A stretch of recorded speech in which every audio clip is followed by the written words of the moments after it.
9:30.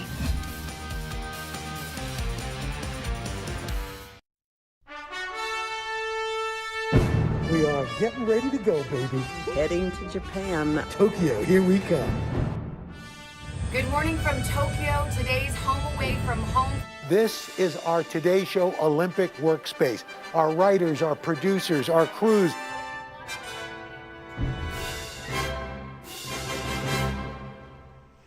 And good morning, everybody. Welcome to today's Olympic headquarters overlooking the iconic Rainbow Bridge. We didn't pay the light bill, so they haven't turned the lights on yet. The Olympic rings aren't lit up yet, but guess what? I'm lit up. We're halfway through the first week of the Olympic Games, so we thought we'd give you, hey, look at that! Just like that! Bam! Oh, the power. We're going to give you an inside look behind the scenes from how we get our show on the air each day to how the athletes prepare for the biggest competition of their lives. We're going to introduce you to the teams working around the globe and around the clock, bringing you more than 7,000 hours of Olympic coverage all across NBC platforms, making the Tokyo Olympics the biggest media event of all time. This year, we all had one goal in mind, staying safe.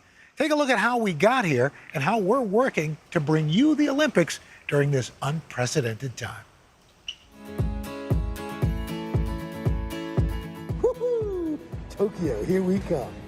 Taking off for Tokyo, an event much anticipated by athletes, the audience, and even Today Show anchors.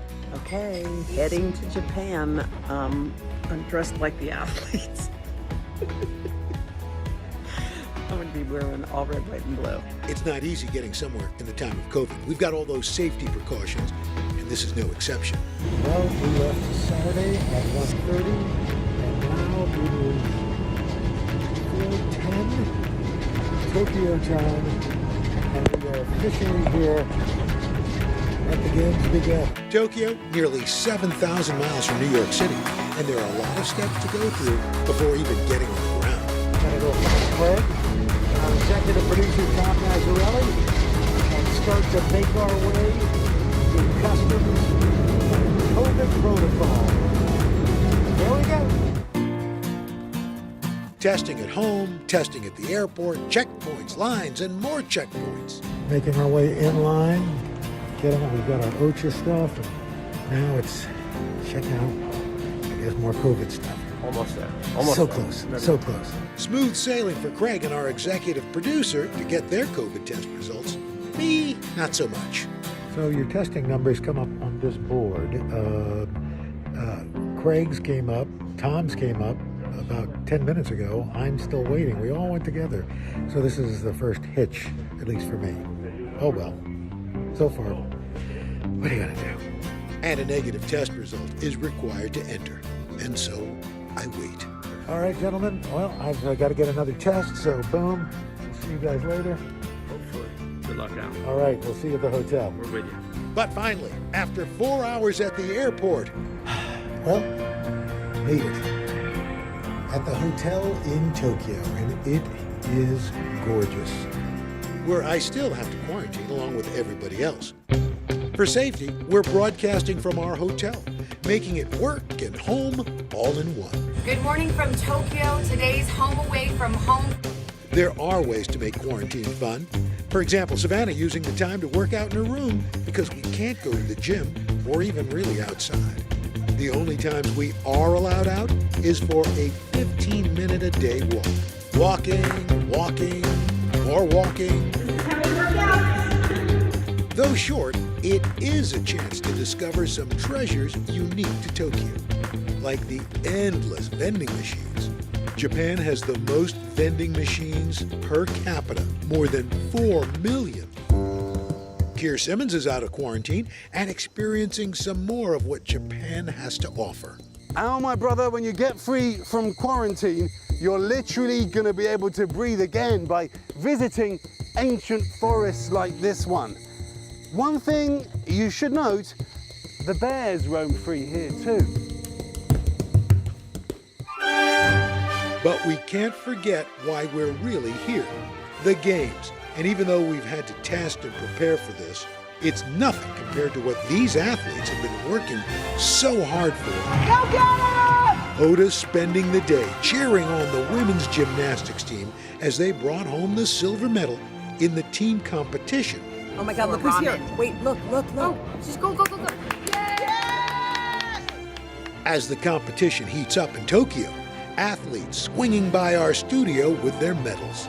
And even though COVID has prevented the normal audiences from being in the stands, we all still cheer on our athletes and appreciate the hard work everyone's put in to making these games a reality. We're just getting started. Stick around for more never before seen behind the scenes footage from here in Tokyo and how we actually get our broadcast on the air each morning. Plus later, Savannah will be joining us live.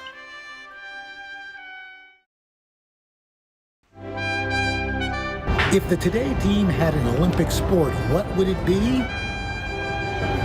Eating. That's right. We are world champion eaters. Okay, if today had an Olympic sport, there's only one sport it could be. Okay, it takes precision, it takes brains, it takes finesse, and it takes drinking. Beer pong. Okay, beer pong. Can you picture Roker? He dominates beer pong. Today's show team had an Olympic sport. I think it would be speed walking because we're always walking really fast from set to set, outside of the plaza, inside, up the stairs, down the stairs. That's really the only thing we're good at athletically.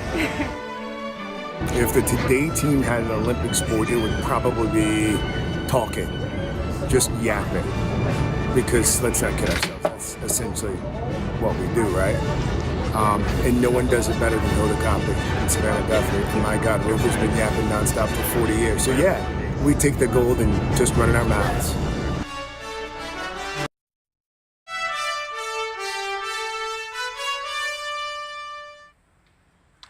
And welcome back. We're here live in Tokyo. I'm here with my friend Bob. We're giving you a behind-the-scenes look at how everyone here at NBC works to bring the Olympic Games to you at home. So how does the show get on the air? That's what I was wondering, Bob. Take a look. This is what you see at home. Welcome to Today and welcome to Tokyo. It is great to have you with us on this Monday morning. Sweeping views of Tokyo Bay. State-of-the-art Olympic venues. We got ushered off to the bus and then onto the village. Gold medal hopefuls roaming the athletes' village. Let's go.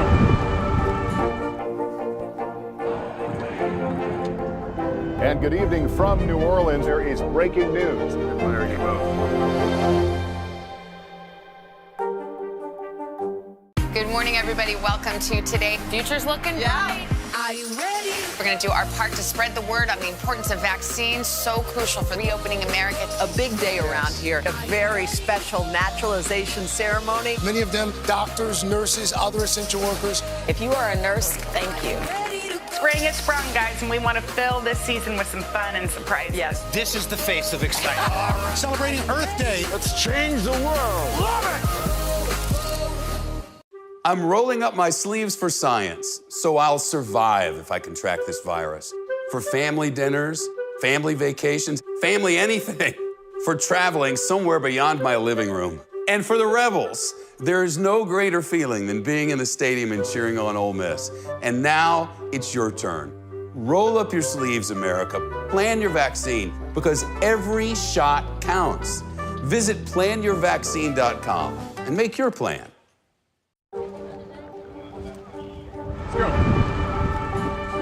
This is a critical choke point for this fire.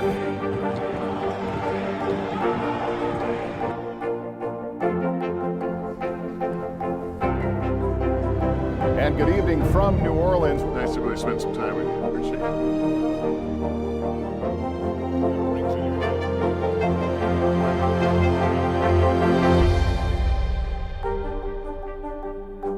More Americans watch NBC News than any other news organization in the world.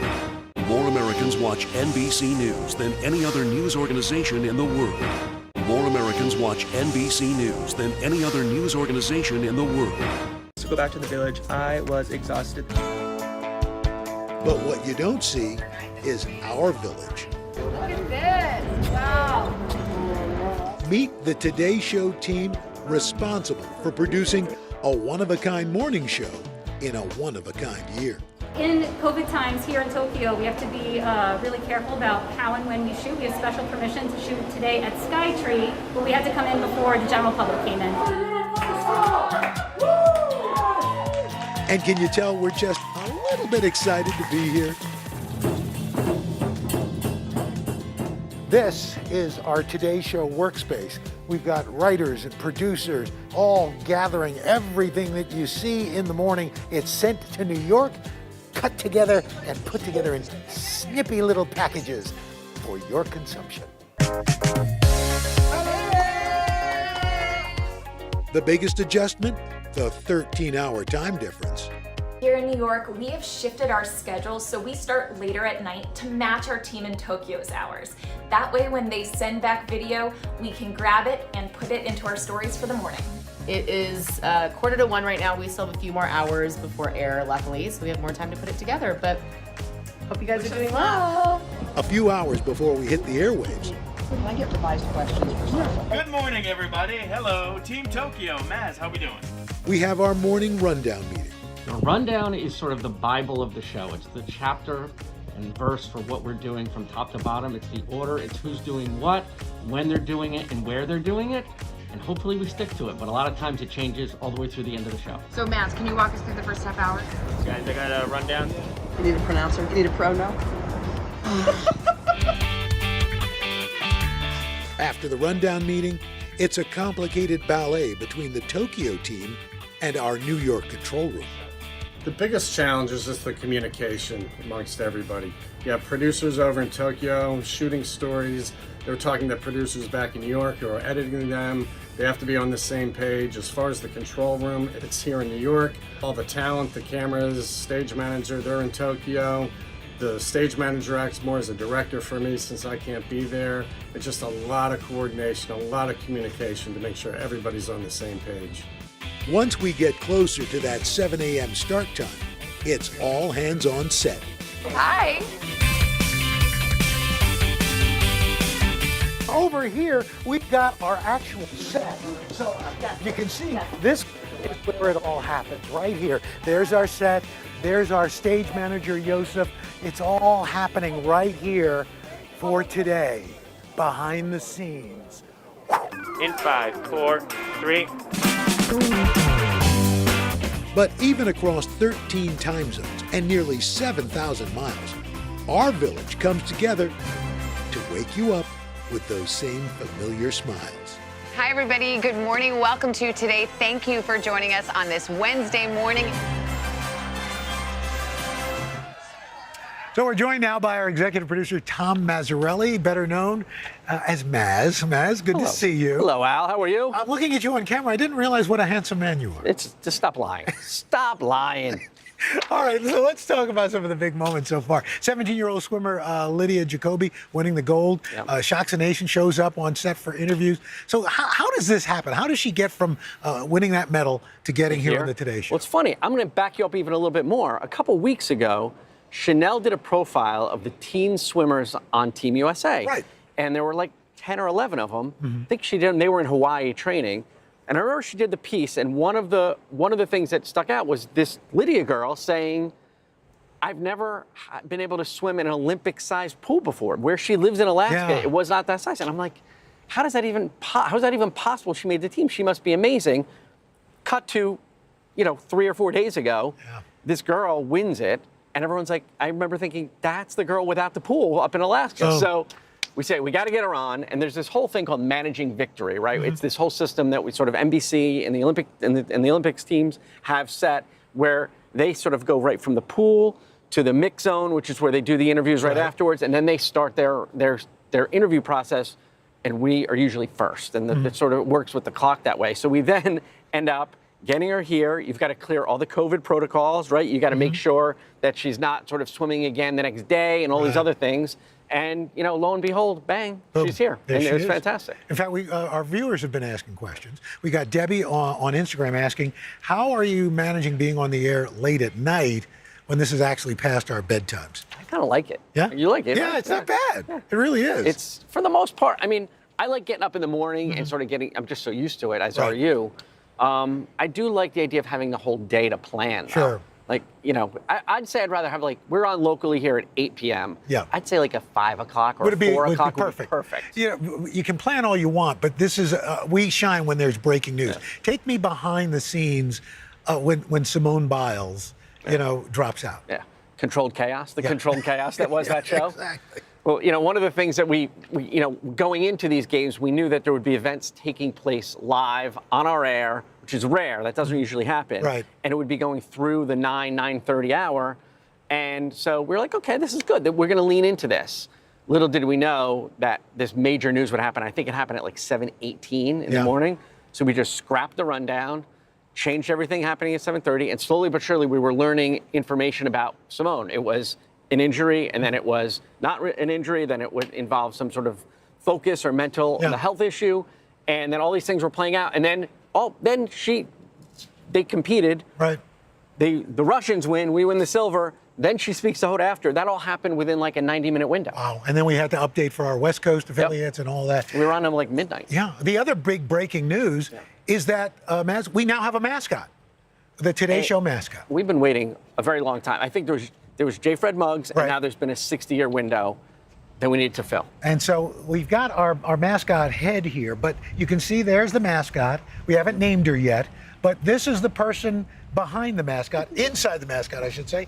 Well, Phoebe Weiner, good to see you. Good to see you, Al. So how did you end up inside the costume? So a couple weeks before I left, Evan Klupt, the director of production management, started CCing me on these emails saying, I'm so sorry, ...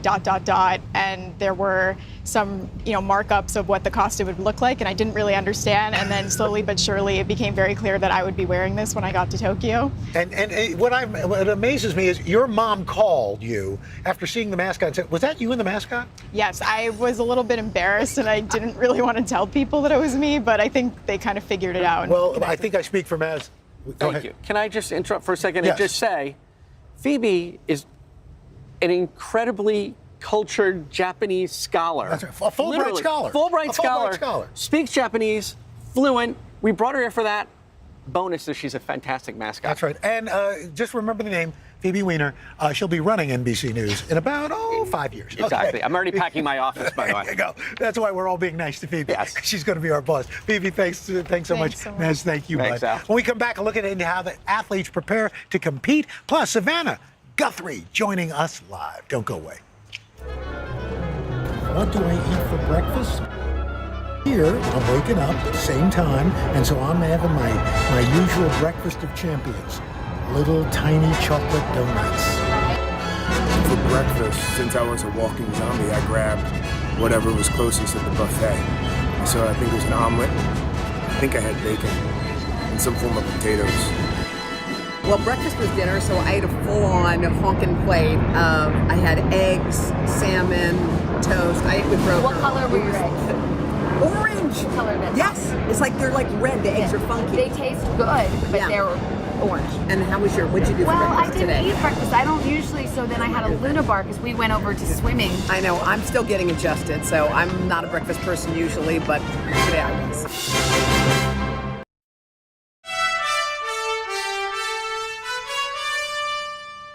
Welcome back to today's Olympic headquarters in Tokyo. We're pulling back the curtain, giving you an exclusive look at the Tokyo Games. And now it's time to see what goes on behind the scenes as the world's greatest athletes prepare to compete. Kalish is going to win gold for the United States, and Litherland is trying to make it a 1-2 finish for the Americans. Before the medals, the events, and that will get through. And here comes McClenny to try and win it, and the United States walks it off.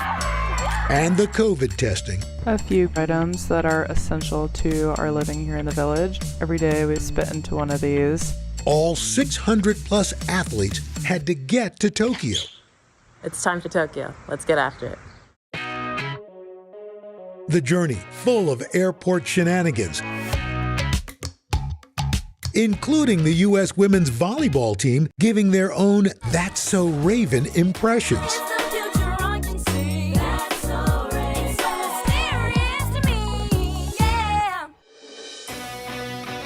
But finally, all the athletes making it and ready for the next stop, Olympic Village. U.S. Olympian April Ross speaking to Savannah, giving her the inside scoop on living in the Village. Tell me about your movements, what you're able to do, what you're able to see.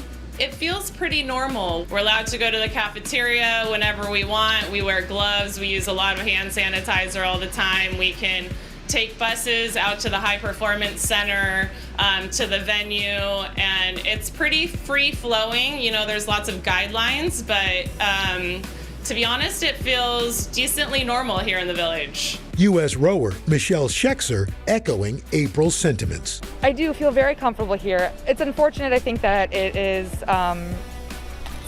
receiving some of the negative press that it is, but honestly, in the Village, I feel safer there than I have in any city in the States in the past 18 months. But there is one thing we keep hearing about. So I've been getting this question over and over again. I've been getting this question a lot. So let's dive into it. Those cardboard beds. Okay, so it is cardboard. Even under here, everything is cardboard, so you might think they're not very sturdy. Let's test it out. Hey, oh, she's sneezing. So peaceful. Probably the only one who could sleep on the bed. U.S. men's volleyball player Eric Shoji showed TikTok a full tour of his dorm room. Let's go. We have a fridge, a microwave, some coffee. Oh my gosh, our trash. This is our little living room, kind of small. And the best part is our balcony view. And Grace Luzak from U.S. Rowing giving her own behind-the-scenes tour. No Japan tour would be complete without the super tech-savvy toilet. And yes, laundry still has to get done, even in the Olympic Village. Yeah, what's happening is I'm doing about 10 people's laundry. The women's gymnastic team choosing not to stay in the Village after an alternate member on the team tested positive, but had some fun of their own in a hotel nearby.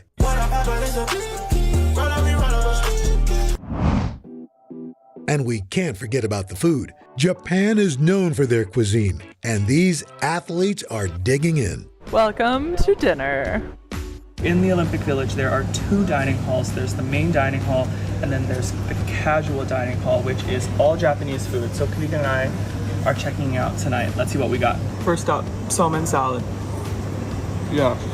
Teriyaki beef, rice ball / musubi. And this is okonomiyaki. It's like a savory Japanese pancake. This food is so good. Of course, they are also here to compete. But as they wait for their moment, several attempted the latest viral TikTok challenge. Oreos pass the Oreo.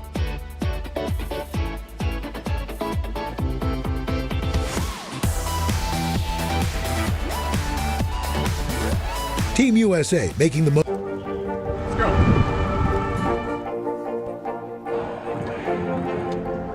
And good evening from New Orleans. There is breaking news. There you go.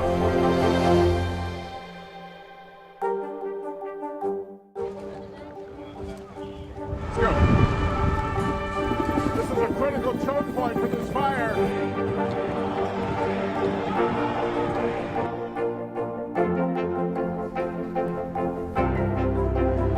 And good evening from New Orleans. Nice to really spend some time with you. Appreciate it.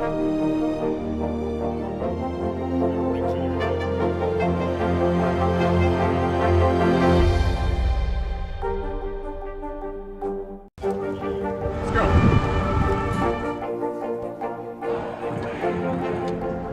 And good evening from New Orleans. There is breaking news. There you go.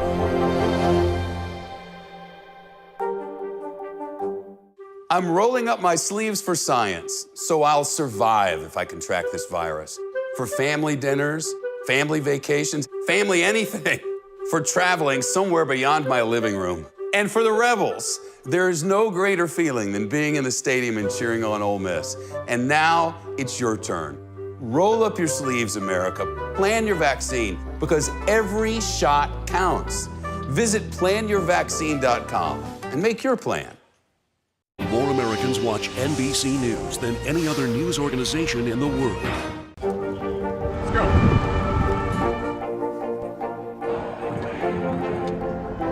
And good evening from New Orleans. There is breaking news. There you go. More Americans watch NBC News than any other news organization in the world. More Americans watch NBC News than any other news organization in the world. A lifetime experience on and off the field. Go Team USA. Go USA! And taking us along for the ride every step of the way.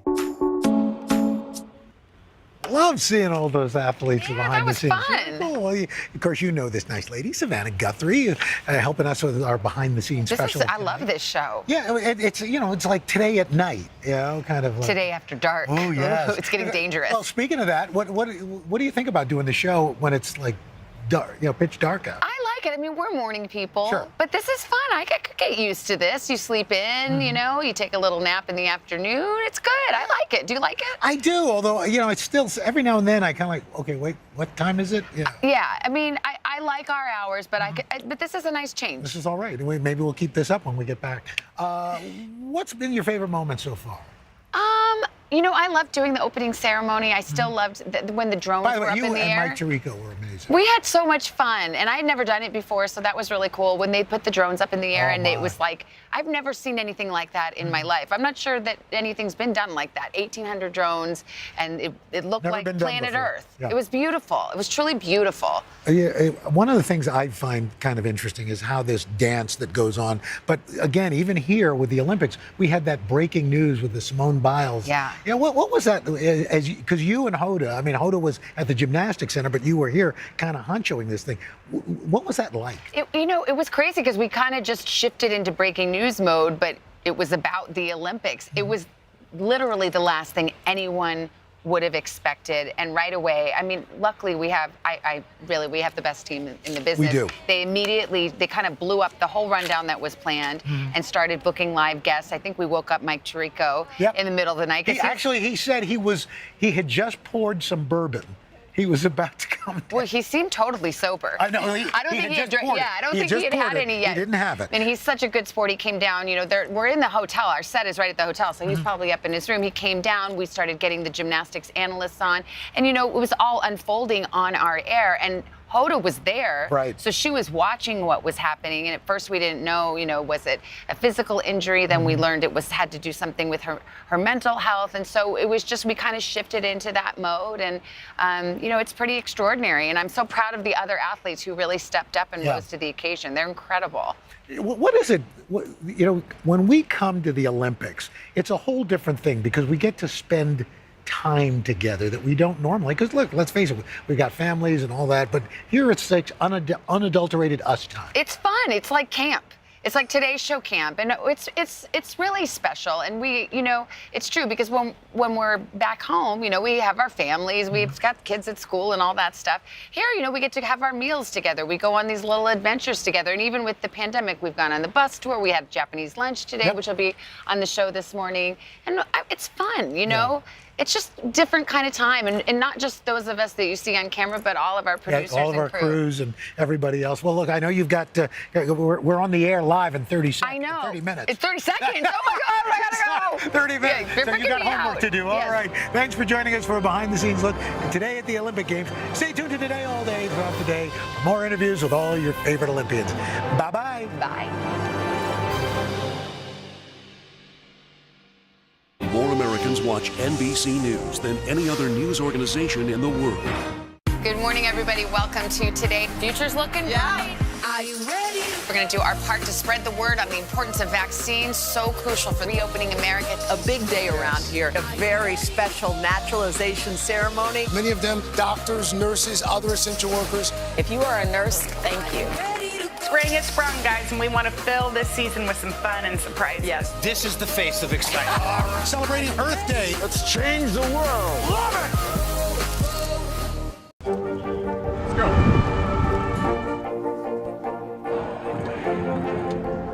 And good evening from New Orleans. There is breaking news. There you go. More Americans watch NBC News than any other news organization in the world. More Americans Americans watch NBC News than any other news organization in the world. Good morning, everybody. We have turned our plaza into Olympic Plaza, and why not? Take a look at this, a fully vaccinated and fully fired up crowd. This is going to be the center of the action because a lot of the athletes returning home are going to stop here first. We've got swimming royalty right here. And good morning, everybody. Welcome to Today All Day and a look behind the scenes of today's special Olympic broadcast. I'm back from Tokyo. We're on our Olympic Plaza just outside Studio 1A in New York City. Our crowd is already starting to pour in to Olympic Plaza. Our fully vaccinated crowd, they're all looking good because they're fully vaccinated. Over the next half hour, I'm going to give you an inside look at how these special broadcasts have come together outdoors on our Olympic Plaza. Now, you think the party has been in Japan for the past 2 weeks, but every day we've invited these nice people. We like you. They've been cheering us on and cheering on Team USA. Here's an inside look at how our team here in the Big Apple turned this plaza into our own Olympic Village. He's gonna win gold up there in lane 5. He did it! While the adrenaline is still rushing through Tokyo, today's Olympic Plaza may be just as exciting. 13 time zones and 7,000 miles away. We have all the action, athletes, and me back here in New York. During our outdoor broadcasts on our Today Plaza. The set took 2 weeks to design, another 2 weeks to build, with crews working throughout the night. This iconic arch, inspired by Chidori, Japanese architecture, all with the goal welcoming fans to the plaza. The design ties into all of our sets that are over in Tokyo and Connecticut, really tying everything together for the viewer. Our fully vaccinated fans arriving at the crack of dawn, ready to be part Tucson, Arizona of the Today Show. And for this couple, our plaza is really the next best thing to being there. Caleb's going to be here today. Charles and Susie spent 2 years planning to go to the games, but then the pandemic. We have everything. We have airline ticket, hotel.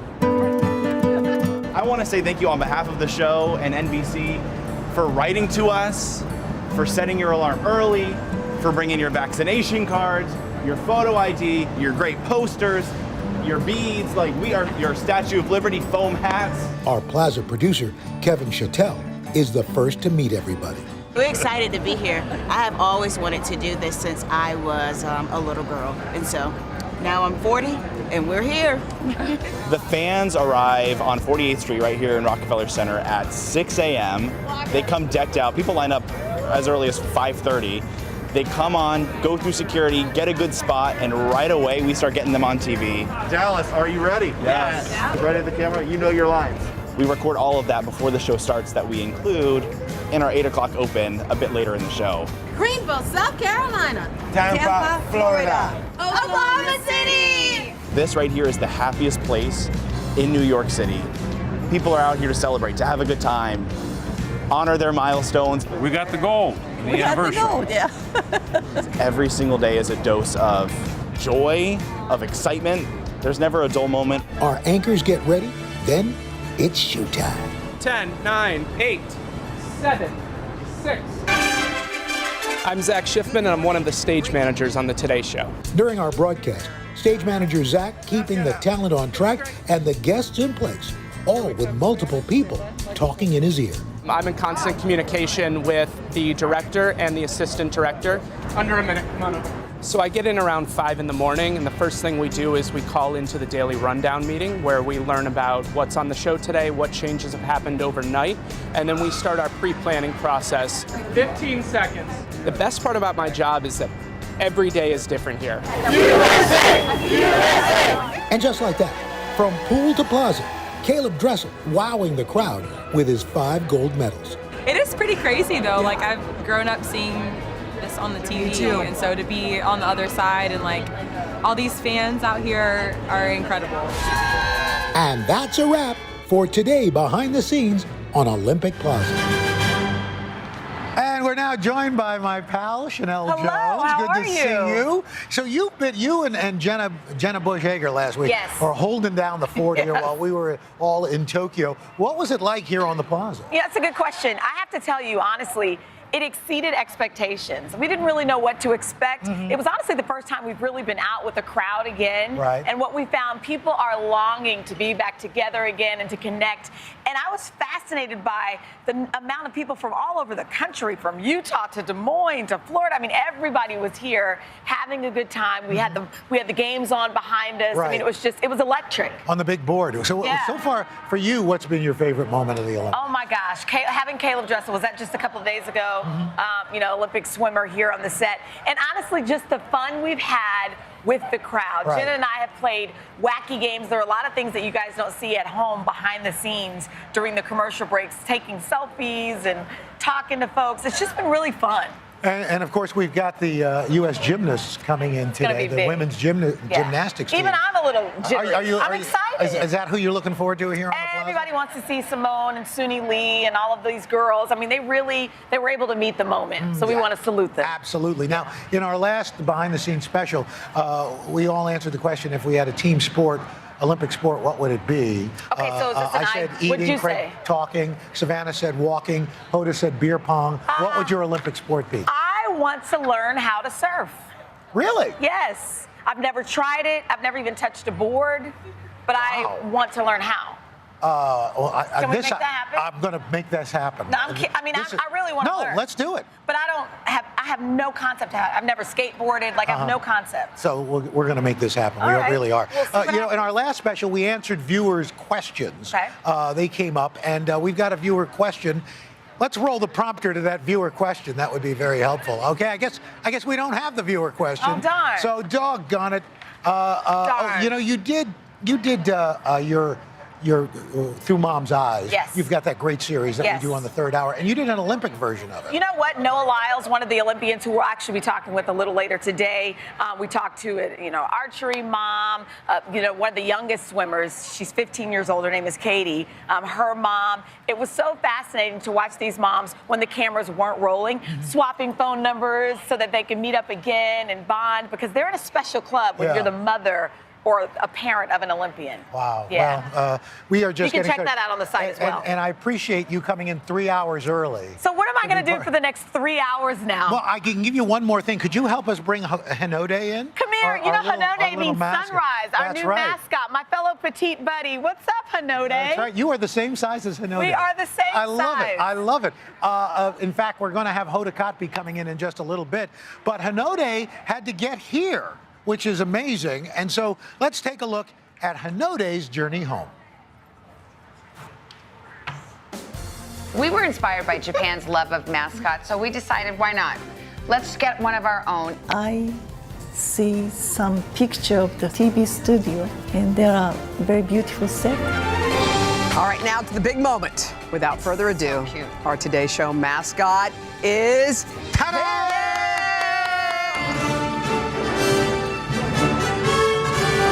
One of our brilliant producers here is playing the role. I was a little bit embarrassed and I didn't really want to tell people that it was me. Phoebe is an incredibly cultured Japanese scholar. Bonus is she's a fantastic mascot. That's right. You're going to pick the name. That's right. A battle at the top between Hinode, which means sunrise, and Kiyokuma, which means today bear. We're bringing her home. Here is Safe and Sound.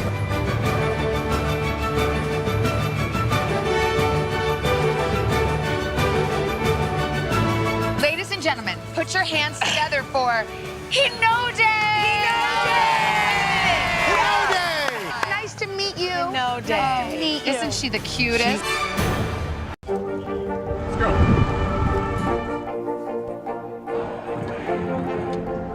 And good evening from New Orleans. There is breaking news. There you go.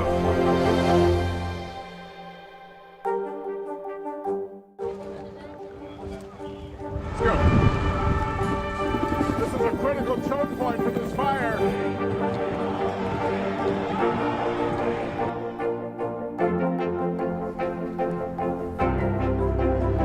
And And good evening from New Orleans. Nice to really spend some time with you. Appreciate it.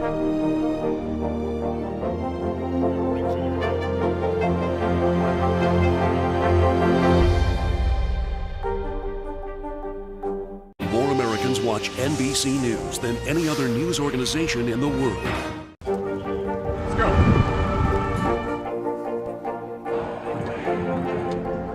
And good evening from New Orleans. There is breaking news. There you go.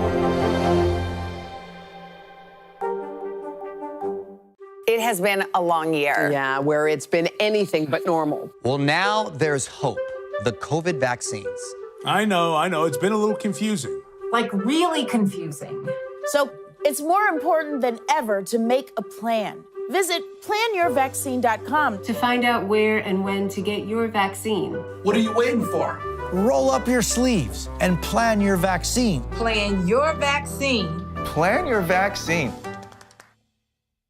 More Americans watch NBC News than any other news organization in the world. Let's go.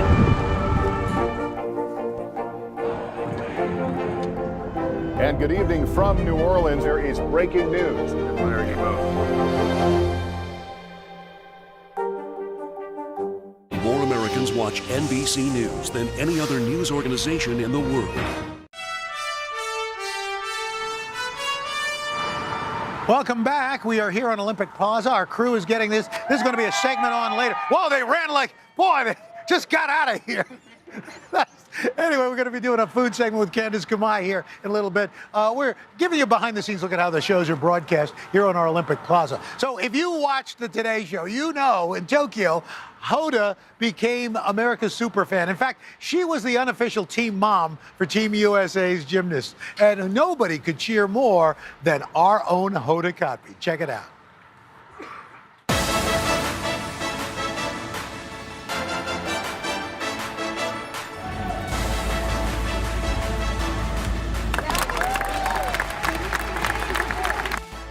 Gymnastics venue. Hello.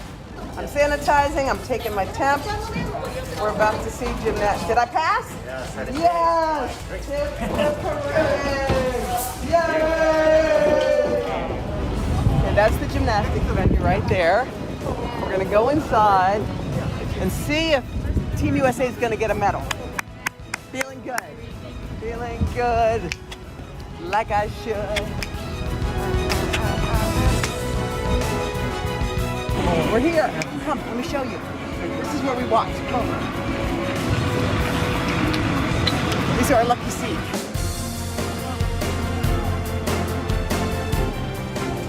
This is my lucky seat. And usually, the gymnastics team is sitting right across from us. We may be a little early. Don't see them yet. Might be a teeny bit early, but we like to be here early because we like to be ready, okay? We like to get ready and get the good luck charms going.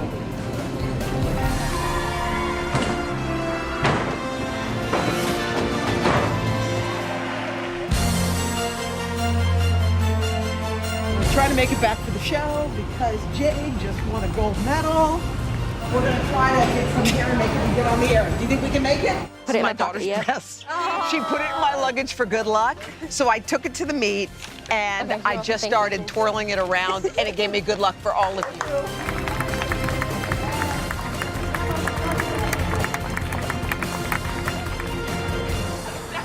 All right, we're back live, ladies and gentlemen. Hoda, Hoda, Hoda, Hoda, Hoda, Hoda, Hoda, Hoda, Hoda, Hoda. How are you, baby? Oh. Hi, Al. How are you? Oh my gosh, you flew. This rocks, man. Is this good? I'm like shocked. This is your first look at the plaza. I know, you guys. This is awesome. Hi, you guys. So yeah. So first of all, how are you feeling? I know with the flight you've landed yesterday. I landed yesterday. By the way, on my flight, as I'm getting my bag and getting on there, I see Simone. Simone Biles was on my flight. I see Grace. I see Suni. I see Jade. I see Jordan. Like the whole crew was on our flight. They were adorable. They were like little girls with huge bags getting on the flight. It was amazing. It was really fun. So how'd you sleep last night? You know what? I couldn't get it. Could you get it when you first landed? Yeah, but it was different because you had the kid, you had Haley and Hope. And Mommy. I didn't have anybody at home. By the way, I had a ticker tape parade. It was like a mini ticker tape parade with these 2 kids. It was amazing to come home, and it's great. Like we go on these long trips, we miss our kids, but it was so fun to come home last night, Al. One of the best moments of the Olympics was the fact that Haley had packed a dress in your suitcase. By the way, I took it everywhere with me. I know. Haley kept seeing the dress. She was like, "That's my dress. That's my dress." And she was asking about if Simone got to see it. Did Simone see her dress? And yes, she did. What were they like when you got home? It was beautiful. I mean, you know what's funny? When you go on a trip that is as satisfying as being able to witness like what we saw at the Olympics, like I loved every second there, but I'm trying to do this thing where I'm doing a be here now, right. Like wherever I am. Like I'm at the Olympics, I want to be at the Olympics. I was talking to my kids, but I don't want to spend my whole time thinking, where are my kids? Right. And when I was with my kids, I was 100% with them when I got home. They had 2 chairs, Al, pulled up to the front door. They were waiting when I got there. It was the cutest, sweetest. I just hung on last night. I just hung on tight last night. That's beautiful. Yeah. So we've covered a number of these games. How was Tokyo different for you than others? It was probably the one I underestimated the most because I thought when we got there, it probably wasn't going to be much access. I said it's going to be great, but it's not going to have all the things we're used to. Right. Al, it was like home run after home run. I mean, I think, like, you're always so proud of your country, but there was something about this Olympics this time around, what these guys had been through. Like, I felt like my heart swelled like 10 times its size watching our gymnasts, our hockey players, everybody do their thing. I don't know, I felt, I was just surprised at how much these kids could overcome. And I thought about the mental health piece, which is bigger this time than any other time. Huge. But I was also thinking, like, these kids are never at home. They don't have any loved one with them. So it's like the most stressful time of their lives, probably. Where's their mom? Not there. Where's their dad? Not there. Where's their boyfriend, their girlfriend, their husband, their wife? They're not there with them. So I feel like that piece of it brought all that stuff to the forefront. So all of a sudden, they felt really super vulnerable. But I gotta say, talk about rising up, man. I can picture Simone walking out on that final day. The beam is not her favorite. It's the one she got the bronze in Rio. She walks out, and I looked at her face, and my heart was like, it's like boom, boom, boom, boom, boom, boom, boom. Like, how's she gonna do?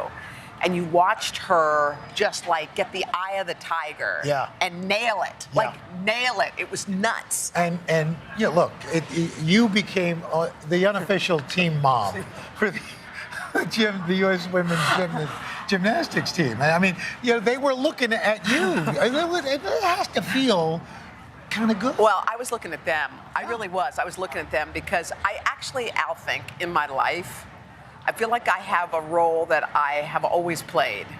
And that's like, instead of being the person being cheered, I like being the cheerleader. Like, that's my favorite role in life. It always has been.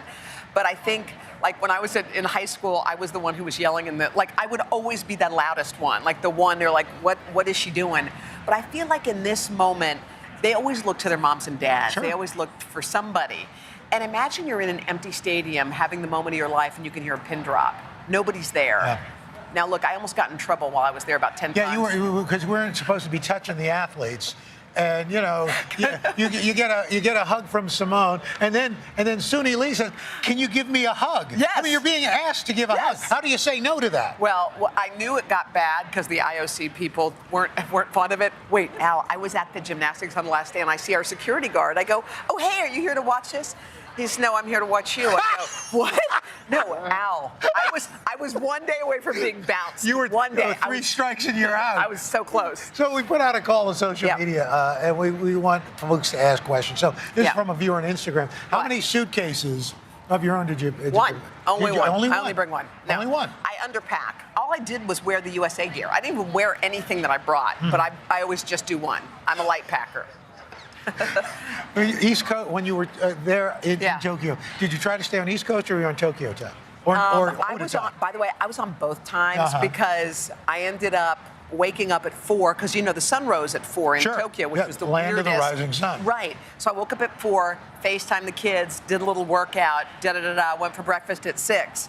And then you realize our show's on in the evening time, so you're trying to pull it through. Yeah. I just went on fumes. I didn't care. I knew I was going to be home soon. Here's the. I don't think people realize you could have been an Olympian in that you were part of. What was your sport? You did shot put, didn't you? You know what? Didn't you do shot put and discus?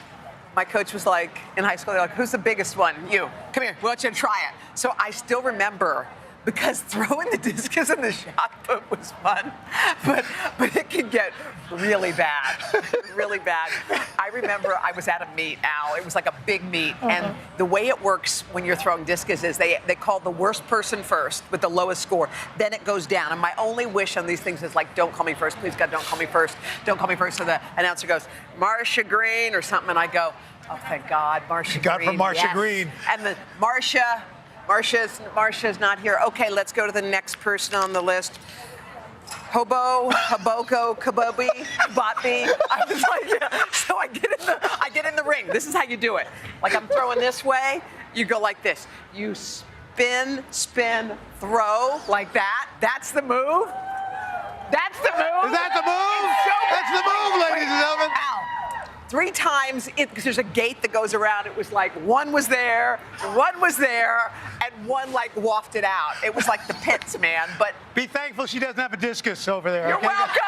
Homocomo, ladies and gentlemen. It's over. It's over. It's over. When we come back, we're going to pull back the curtain, show you what it feels like to be a guest on today. Silver medalist Michaela Skinner, Krista Palmer. That's right. Take us on a ride from atop the podium to meet Hoda on the Today Show set. But first, one of the biggest questions you asked on social media: what did we eat in Tokyo? So here's a behind-the-scenes look at some of the food. What did we eat? Well, take a look. Here it is. Drink? Just yeah, we got it. Oh, Krispy Kreme! Get out of here! We got a Krispy Kreme. Are you kidding me? There was nothing like the food. How's the tempura? From coffee jelly. I'll be there in a minute. I'm still chewing my coffee. To mochi. Delicious. And maybe just a little bit too much sake. We should toast. Carry your drink. Have you been hitting this early? To Tokyo. We gave everything a try. This is yakisoba pan. It's noodles in a hot dog bun. Natto. Kind of a cross between beans and a Rice Krispies treat. Okay. Even when things got a little sticky. This is actually stuck to my hand now. Like, I can't. I'm going to sleep with it. We weren't complaining, and we couldn't stop eating. What's your technique? Just like this. I'll show you. Oh my God. Just hold it up high. Come on, let's see it. Al, lift it. Oh, that's how you do it. Oh, that looks much easier. Oh. Al's a classy guy. I know. I need a bib. More Americans watch NBC News than any other news organization in the world. Good morning, everybody. Welcome to Today. Future's looking bright. Are you ready? We're going to do our part to spread the word on the importance of vaccines, so crucial for reopening America. A big day around here. A very special naturalization ceremony. Many of them doctors, nurses, other essential workers. If you are a nurse, thank you. Spring has sprung, guys, and we want to fill this season with some fun and surprises. Yes. This is the face of excitement. Celebrating Earth Day. Let's change the world. Love it! Let's go. This is a critical choke point for this fire.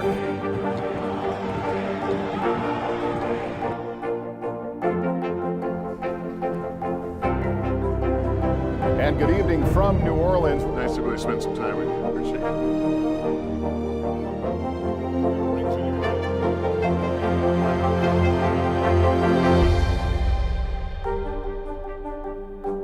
More Americans watch NBC News than any other news organization in the world. Let's go. This is a critical choke point for this fire.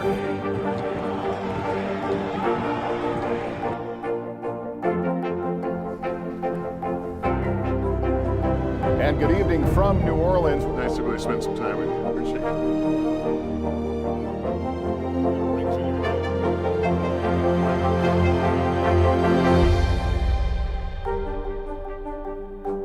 More Americans watch NBC News than any other news organization in the world.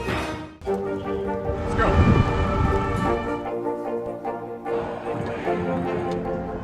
And good evening from New Orleans. There is breaking news. There you go.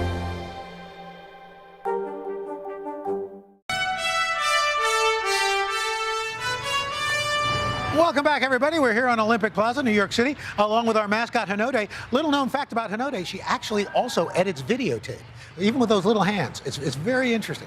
But nice to see her. She's very talented. One of the reasons we all were in Tokyo to bring you live in-person interviews with the biggest and the best athletes moments after they compete. From the podium to our set, take a look behind the scenes at how they got to us every morning. Hello Today Show followers, my name is Lucy and I'm about to take you behind the scenes of when an athlete arrives at the set for the Today Show. Every second of the arrival has been perfectly choreographed, and today a behind the scene look at when US gymnast Michaela Skinner joined today just hours after she won her silver medal on vault, and US diver Krista Palmer joined just a few hours after she won bronze. The Today Show team in Tokyo is made up of 60 people, and it takes 12 of those people to get each Olympian from the podium to our set. It's about an hour before Michaela Skinner joins us on the Today Show when she is met by runner Desmond. They come through this entrance here. We've got athletes only. We're very strict on our COVID regulations here, of course. Michaela! You've just arrived to come onto the Today Show to show off that beautiful medal. Let's get you in the lift and get you up to the set. Alrighty. You never know who is going to walk through these doors flashing their medal. Here comes Alex Mazzarelli from the men's foil fencing team. Congratulations. And up they go, up to the Today Show set where they are met with Hoda and Craig. Up you go. Ready for the Today Show. We're joined by Krista, who's just won bronze in diving. And we're about to walk into the Today Show. So are you stoked about becoming on the Today Show? I am so excited. This has been like surreal for me, this whole experience, and I'm just looking forward to it. Backstage, we have 5 makeshift green rooms for guests. In the green room, they take time out and get mic'd up for their interviews. And of course, we offer a wide range of snacks for our Olympians, including sushi rolls, baklava, pizza, udon noodles, and the all-time favorite, mac and cheese. Okay, I gotta hit the sushi first, that's for sure. And before they go live, a little fun in our Instagram booth set. Then it's showtime! Michaela waits for the cue that she's live from our stage manager, Yosef. Athletes must be separated. All of the Today Show staff stay 6 feet away from all the athletes at all times. Athletes must remain masked until the moment they go on air. But first, a quick tease to let the audience know Michaela's coming up right after the commercial break. 5, 4, 3, 2, 1. How are you? I'm so good. Okay.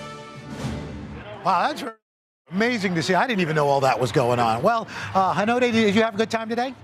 Thank you. You're very nice. We love our little Hinode. And thank you for joining us for a behind-the-scenes look at today at the Olympic Games. I hope you'll stay tuned all day, today all day, throughout the day, for more interviews with all of your favorite Olympians. For all of us here at the Today Show, welcome to another, thank you for joining us at another edition of Today Behind the Scenes. Say goodbye.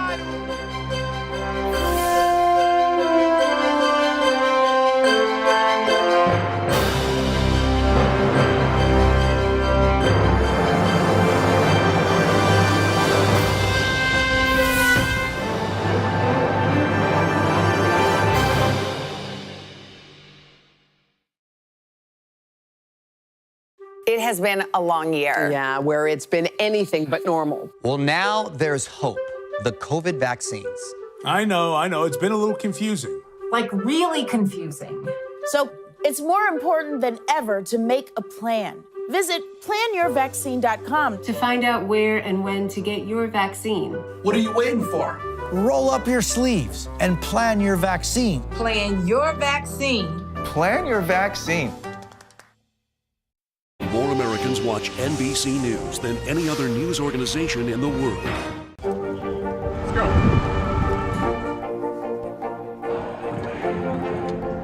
And good evening from New Orleans. There is breaking news. There you go.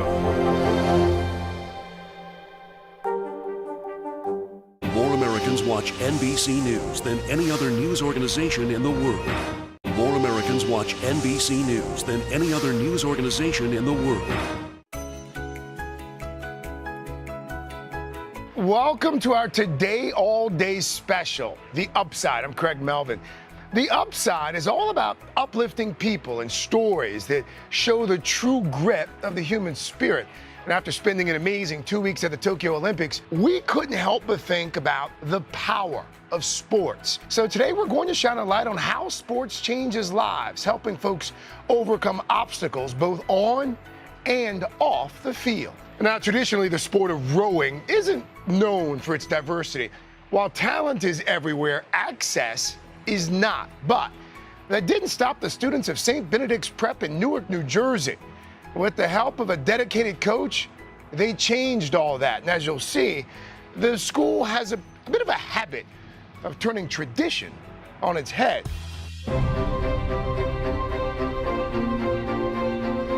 Spending a day at St. Benedict's Prep in Newark, New Jersey will leave you nothing short of inspired.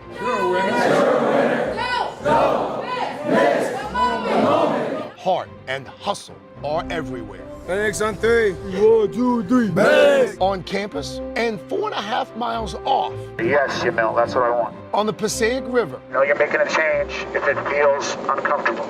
That's where you'll find Coach Craig White. I graduated from St. Benedict's. I live in Newark. I've lived in Newark my whole life. What makes St. Benedict's Prep different is everything.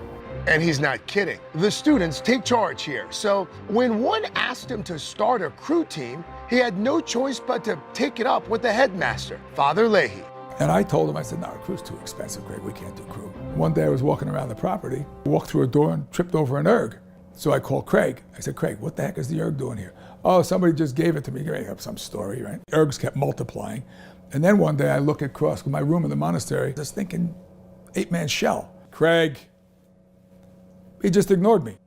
So now you're here doing a story on the crew team. What started as a leap of faith is now a 10-year success story. We're consistently getting higher and higher and higher and higher up the rankings. Our kids this year, they advanced to the semifinals at Stokesbury Cup for the first time in a decade. I never really imagined that I could be a part of something so big. When I got to the team, I was just surprised that, wow, this actually exists. And that was really one of the first things that I could dedicate myself to. That dedication got Yamil, Jaden, and Alvarez a ticket to U.S. Rowing's Olympic Development Program. And now they're dreaming bigger than they could have ever imagined. My dream one day is to make the Olympics. I would love to go to the Olympics. My dream is to make the Olympics. If one of my kids is on the Olympics, I'm probably going to break the television. You know, screaming and throwing stuff, but it's great. Do we have a future Olympian in this group? Yes. Yes, we do. Yes, we do. While gold medals would be nice, Coach White says it's the character building on and off the water where the real magic happens. Every time I have to do something hard, I think about it. I've been on the erg for 90 minutes straight before. I just think about that and be like, okay, I can do this. If I can do that, if I can do 90 minutes on the erg, I can definitely do this. What we do on the water every day, without question, changes lives. When the kids come to us and they're a part of the team, they change for a couple of reasons. One, first off, they learn and they understand that I have power to make my life better. It's not just about the sport, you know? It's about, am I making myself better? Not just interpersonally, but am I becoming a better athlete, holistically better? Is my technique improving? Are my grades improving? Is my relationship with my family improving? And every generation of kids, every year, they raise the bar. And they do that themselves. But they'll tell you, none of this would be possible without Coach White. He's like the guy. This is the guy. He's just the guy. He does a lot for us. He sacrifices a lot for us. He's kind of like a second father to me. These kids are so grateful for everything. They're grateful for each other. They're grateful for the experience. And you could literally ask them to move mountains, and they'll do it. From changing lives to changing the world of rowing to recognize the value of diversity in the sport, Coach says he's just getting started. The rowing community in our country in particular struggle. it struggled to be able to diversify the sport. You know, our kids get hooked the minute that they get in the boat. So all we have to do is to provide access, you know, open a door. And then once the kids walk through it, they want to do it every day. I want these kids to have whatever they want. I want them to be able to grow into the world. They have the grit, they have the intelligence, they have the work ethic. So to be able to share myself and my family and my time with these kids, to be able to watch them grow, to be able to do what was done for me to another generation of young people. What else is there, you know? It has been a long year. Yeah, where it's been anything but normal. Well, now there's hope. The COVID vaccines. I know. It's been a little confusing. Like really confusing. So it's more important than ever to make a plan. Visit planyourvaccine.com to find out where and when to get your vaccine. What are you waiting for? Roll up your sleeves and plan your vaccine. Plan your vaccine. Plan your vaccine.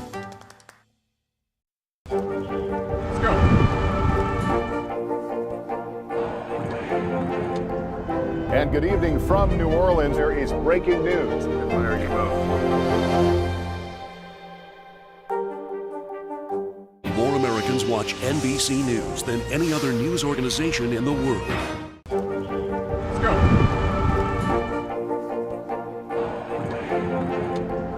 And good evening from New Orleans. There is breaking news. There you go.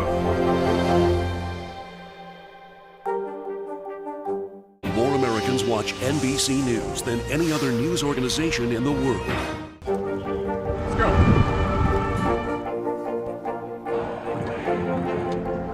And good evening from New Orleans. There is breaking news. There you go. More Americans watch NBC News than any other news organization in the world. Skateboarding made its Olympic debut this year, but it's a 46-year-old newcomer and mom of two who has everyone talking. Known by her alter ego, Auntie Skates, Orby Roy's uplifting and inspiring skating videos have gone viral on TikTok, proving she's not your average auntie.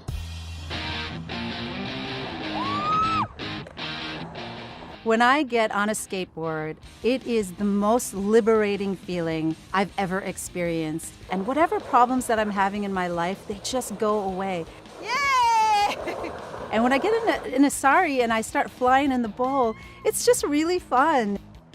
I feel very lucky that I found skateboarding. I could have lived my whole life and never found it. Meet Orby Roy, also known as Auntie Skates on social media. She's a 46-year-old mother of two who started to skateboard just 3 years ago. When I started skateboarding as a family, I started an Instagram account just to track our progress for fun and feel good about us as a family skateboarding together, and it made me really happy. Then in January of 2021, it was a particularly dark period for, I think, a lot of people with COVID, and everybody just seemed depressed. People weren't even hiding it anymore. And myself included. I think that mental health, everybody's mental health was suffering. So I created Auntie Skates as a way to spread joy and positivity. I started a TikTok account. I had never even been on TikTok before. And I took a character, Auntie, and I just started posting really fun, uplifting videos.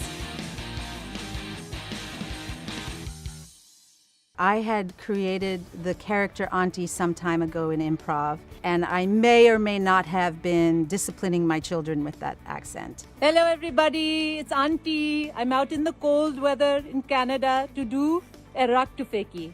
First try. Ready? That was one piece of it. And the other piece of it was I was getting on Instagram more, and I started following young South Asian women. And I started to notice that they were complaining often about auntie. And every culture has that toxic person in their lives, the person that tries to bring them down, the person that's always judging them, you know, the person that says, "Why aren't you married yet?" And every culture has that, my culture included. So why not be the person that builds people up? And that's why Auntie Skates was created. specifically. And it wasn't just her age that made her stand out in the skate park. As a South Asian woman, I do wear traditional dress often for special occasions, weddings. Any chance I can to wear a sari, I will wear it. A sari is a traditional Indian outfit that women wear, and it's a long piece of cloth that you wrap around yourself. It comes in really bright, vibrant colors. I like to have fun as a skateboarder. I like to have fun as a mom. And I took Auntie skates a little bit further, and I put Auntie in a sari, and I skated the bowl. Orby didn't realize the impact that she would have on others. It was the comments that people were leaving, from the 40-year-old man who used to skate as a kid and bought a board because of me, to the young Indian girl in a village in India who said, if you can do it, I can do it. It resonated with so many people in so many different ways. Roy was always someone that took risks, even when she was a young girl. My parents are immigrants. They came to this country in the 60s, and I think when they came to this country, they had culture shock. They didn't really feel comfortable raising a daughter in a new, more liberal country, and I think what happened was they kind of doubled down on their old school values.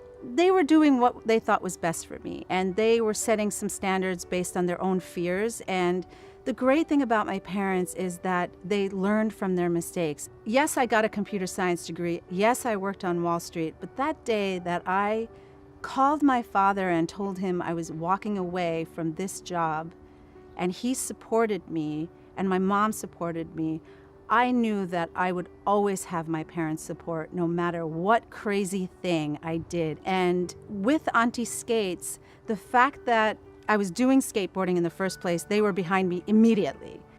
Sadly, Roy lost her beloved father, Shamit, this year.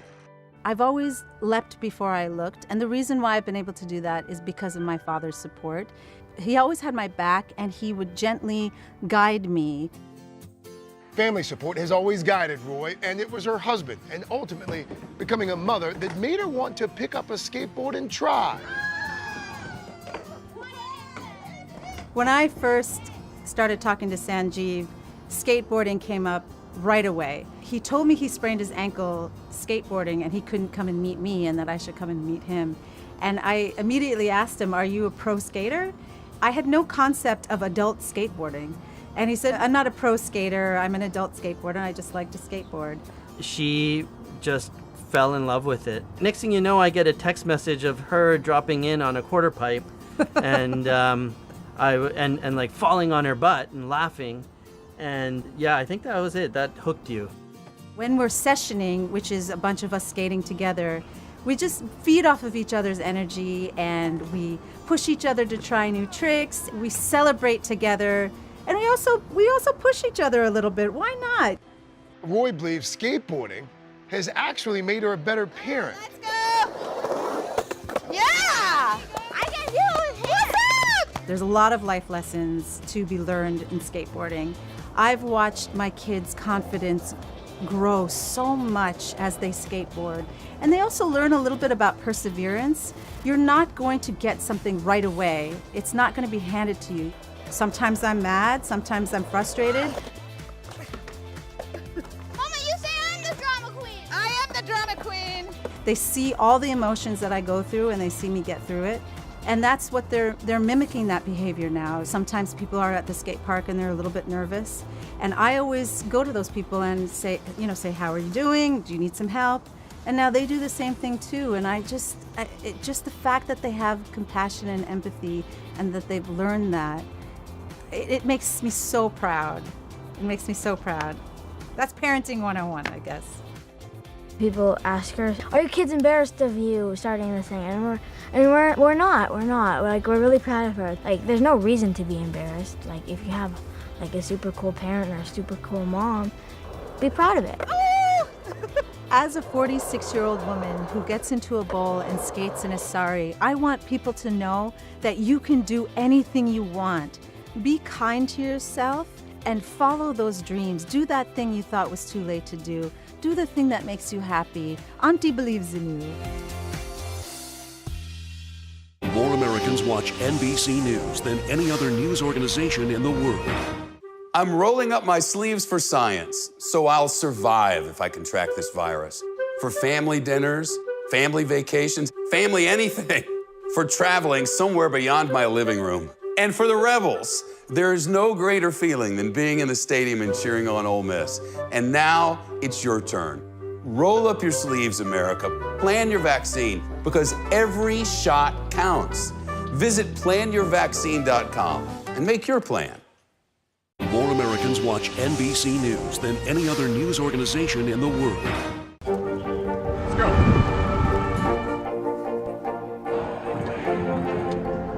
And good evening from New Orleans. There is breaking news. There you go.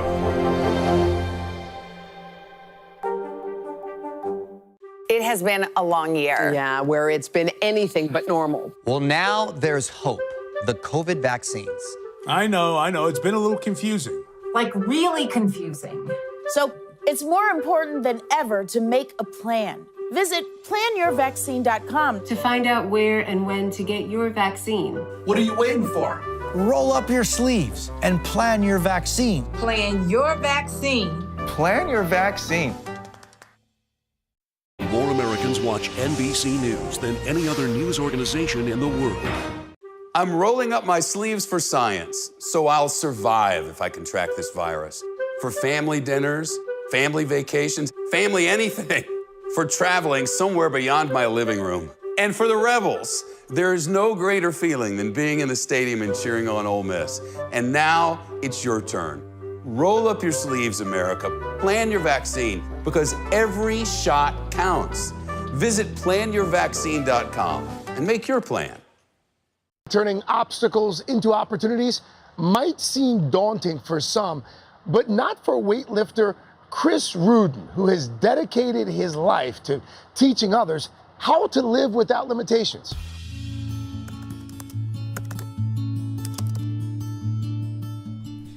A lot of people know that I was born with a disability, but a lot of people don't know the story behind the glove and why I've kept it on for so long.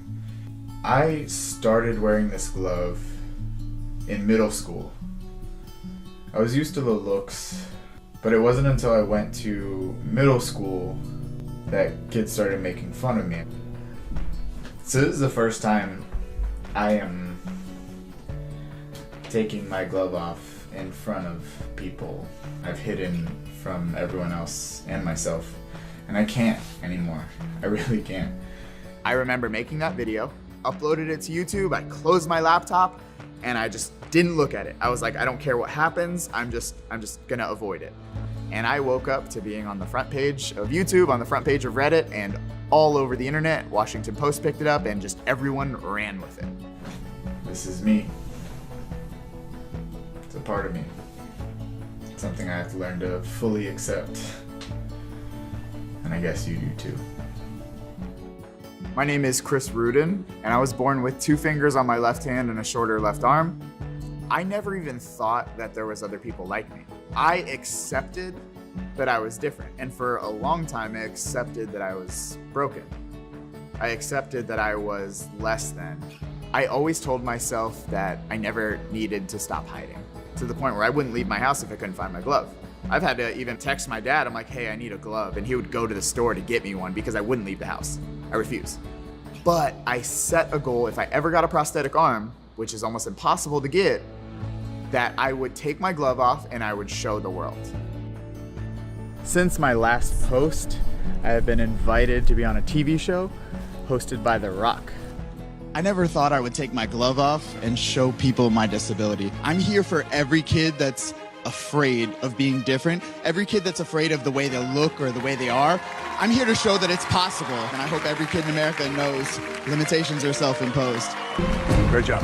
Thank you. To look back and go from the kid who was hiding, the kid who was ashamed to be in front of everyone, to being on magazine covers, being on billboards with The Rock, a guy who used to play with his action figures, and speaking all around the world, making a book, breaking a world record in deadlifting over 650 pounds with one hand against non-disabled people. All of that is amazing, but every day I get to help someone have that light bulb moment of, hey, I'm more than my circumstance, is the best feeling in the world. Super early this morning, but it's time to head to Nubbability. Nubbability is a nonprofit organization that teaches kids with limb differences how to play organized sports. I'm really excited to meet the kids, to see how the camp is. I never really had any of this growing up, so it'll be fun. How you doing? This is my first year as a coach at Nubbability. When you think of the word overcomer, it's every single person in this room. What I really love about Nubbability is there's archery, fishing, basketball, football, every sport you could imagine, even lifting weights. But more than just the sports, it's the opportunity to overcome any obstacle that this limb difference or amputation might present. Snag it. Oh, that's all right, man. Good hustle. Go. Oh my God, I'm so glad I got to see you. Are you fishing? Yes. Bonding with the next generation makes me feel impactful. It makes me feel like I'm serving some sort of higher purpose beyond the struggle that I have, but the struggles that everyone else faces. You can reel up the line a little bit. Come on, you gotta know we're gonna catch fish. Mr. Chris is awesome, kind, sweet, nice to others. Mr. Chris is one of my most favorite people in the world. Got it. Reel it in. And the most funnest one I've ever met. Boom! Boom! That's a catfish. Good job. One more time. All the way down. Chest up, knees out. Up. Good job. Good job. I'm stretching. I was teaching kids strength and conditioning, but what I was really teaching them is unwavering confidence. Up. Let's go. The ability to be resilient and the ability to adapt for any circumstance. The most fulfilling moment today was definitely watching this guy who was definitely taken aback by like everything. He deadlifted for the first time in his life and he was emotional. He was definitely emotional. And it got me to watch a kid go from being timid to confident. You just did 4 different workouts in 2 seconds. That was cool. I love that light bulb moment that took me 17 years to happen. It takes them a few minutes. Look at you doing pull-ups. It's important not to hide who you are because in hiding, you'll never discover who you actually are. All you will be is a carbon copy of everyone else. And the world has enough other people and the world doesn't have any of you. Good job. So why rob the world and the next generation of the potential and the reach and the impact that you can be by being yourself? Being seen makes me feel like a person who's not broken. And the biggest moment of feeling seen was when I looked at my mirror and I wasn't ashamed of what I saw anymore. The upside to my story is regardless of what life throws at you, there's always a way to make it to the top. I'm rolling up my sleeves for science, so I'll survive if I contract this virus. For family dinners, family vacations, family anything. For traveling somewhere beyond my living room. And for the Rebels, there is no greater feeling than being in the stadium and cheering on Ole Miss. And now it's your turn. Roll up your sleeves, America. Plan your vaccine, because every shot counts. Visit planyourvaccine.com and make your plan. It has been a long year. Yeah, where it's been anything but normal. Well, now there's hope. The COVID vaccines. I know. It's been a little confusing. Like really confusing. So it's more important than ever to make a plan. Visit planyourvaccine.com to find out where and when to get your vaccine. What are you waiting for?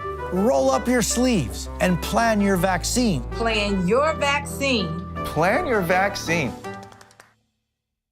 More Americans watch NBC News than any other news organization in the world. Let's go.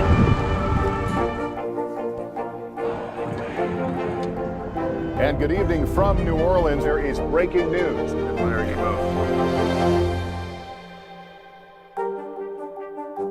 More Americans watch NBC News than any other news organization in the world. More Americans watch NBC News than any other news organization in the world. Today on The Upside, we're shining a light on the ways sports uplift and inspire. Up next, we're going to introduce you to a young boxer who's doing just that, fighting to claim a place for women in a sport still dominated by men. I didn't think when I had started boxing that I was gonna come this far. I didn't know I was gonna grow this fast. This is Violet, the warrior princess Lopez.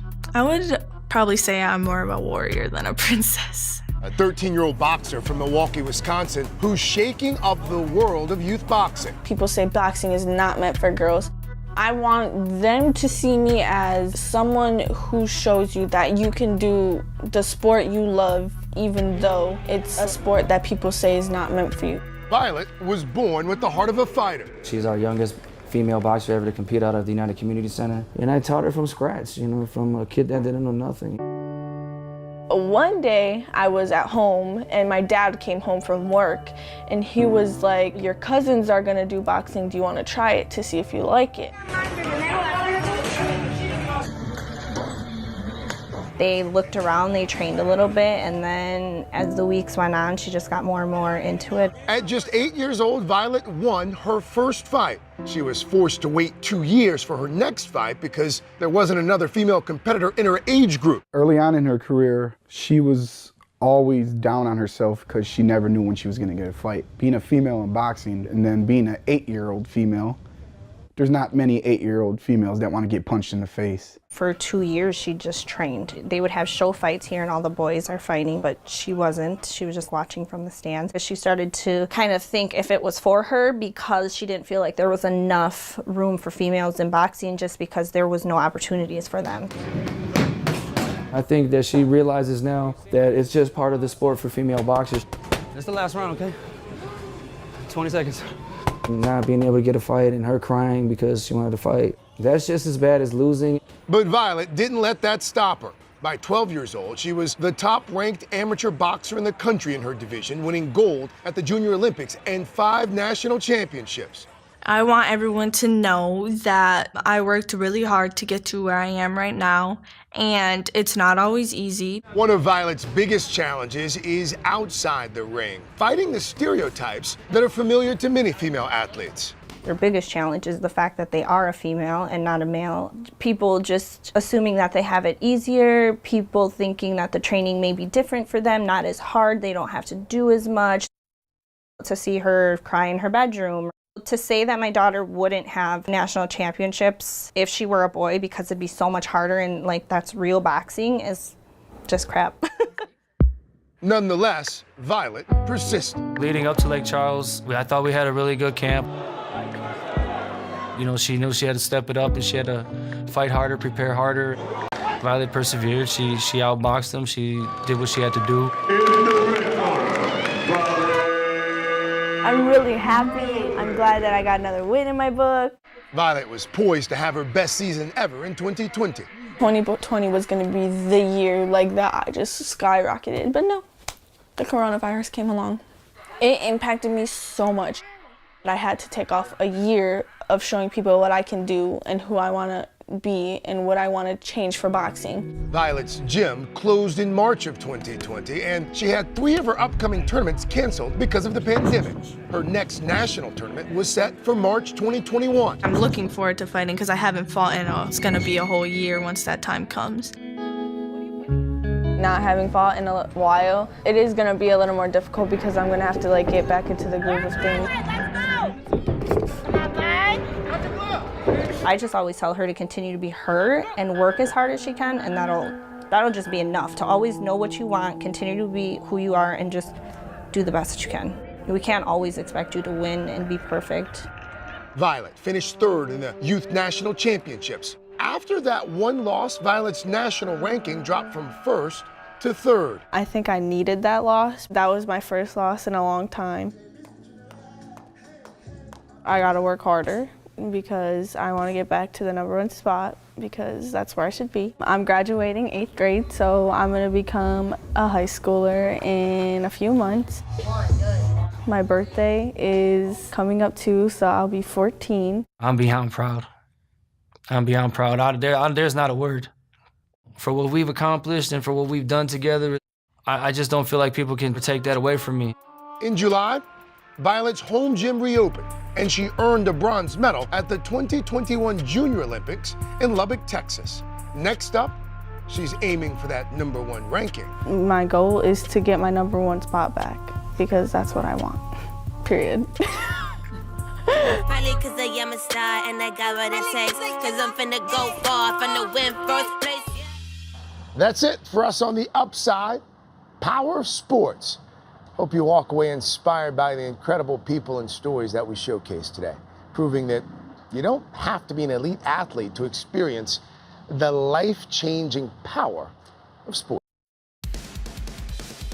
Oh, look, Savannah Guthrie, you recognize these people. I do. I'd know them anywhere. Yeah, today all day. Hello, hello. Thank you for spending your Tuesday with us, and welcome to our digital show, Today in 30. We hope it's all the things you love about today. And you guessed it, 30 minutes. We got a lot to cover. Let's get to it. Let's do it right now. We're going to start by taking a closer look at that intense debate that's raging all over the country over COVID, kids, and those mask mandates as the new school year gets underway. A full report coming up. Then we have more U.S. Olympians stopping by, and one of them reunited with his family right here on our plaza. It was really special. You don't want to miss it. Plus, on the fourth hour, it's a chef showdown, and they're taking on a campfire classic.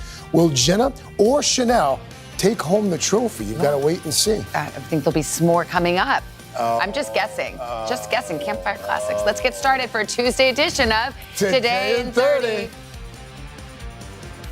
We do start this morning with the very latest on the pandemic. The United States reporting 1 million new cases in the first 9 days of this month alone, to surpass more than 36 million overall. And with thousands of children heading back to the class this week, the debate over masks is intensifying. Some school officials now saying they will be required in defiance of their governor's ban on mask mandates. NBC's Carrie Sanders in Naples, Florida with the latest. Carrie, good morning.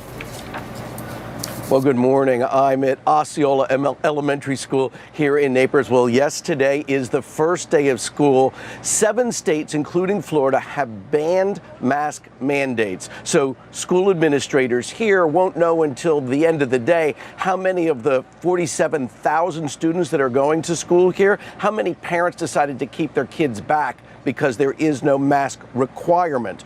All of this coming as health officials say nationwide, fewer than half of all kids between the ages of 12 and 18 are vaccinated, which puts those children in the crosshairs of this crisis. This morning, with cases rising in every state, the U.S. is seeing the highest number of infections since February. Hospitals in many southern states pushed to the brink. We're at an emergency situation here, no doubt about it. Arkansas's governor regretting his previous ban on masks. It was an error to sign that law. I admit that. The Pentagon now mandating vaccinations for nearly 2 million service members by mid-September. And with major school districts opening soon across the country, there's growing concern about keeping kids safe. Last week, there were nearly 94,000 new infections in children, an increase of nearly 80% in a month. Hospital rates among kids have tripled, but the debate over masks in schools is only intensifying. Let the parents make the decisions. Let the kids breathe. In Florida, Governor Ron DeSantis is banning districts from requiring masks, even threatening to cut the salary of any superintendent who defies him. In a terse letter, Florida's chapter of the American Academy of Pediatrics called his rhetoric dangerous and pushed for universal masking in schools. 5th grade teacher Alyssa Tate says none of her students complained about wearing masks last year. We want our students to feel safe. We want our families to feel like they're sending their kids to a safe environment. Tennessee mom Mersana Merrick wishes she'd been more diligent about masking her daughter Blair. The 9-year-old, who is immunocompromised, tested positive for COVID last week. Unable to breathe, she was put on a ventilator. This after her father passed away just 3 weeks ago. At his viewing, she told me she wanted to be with him. I was scared that she would just not fight because she wanted to be with her dad. Luckily, Blair is now recovering and breathing on her own. Mersada says masking kids should not be a political debate. That's your child. That's your baby. Do you really want to risk it? Let's go.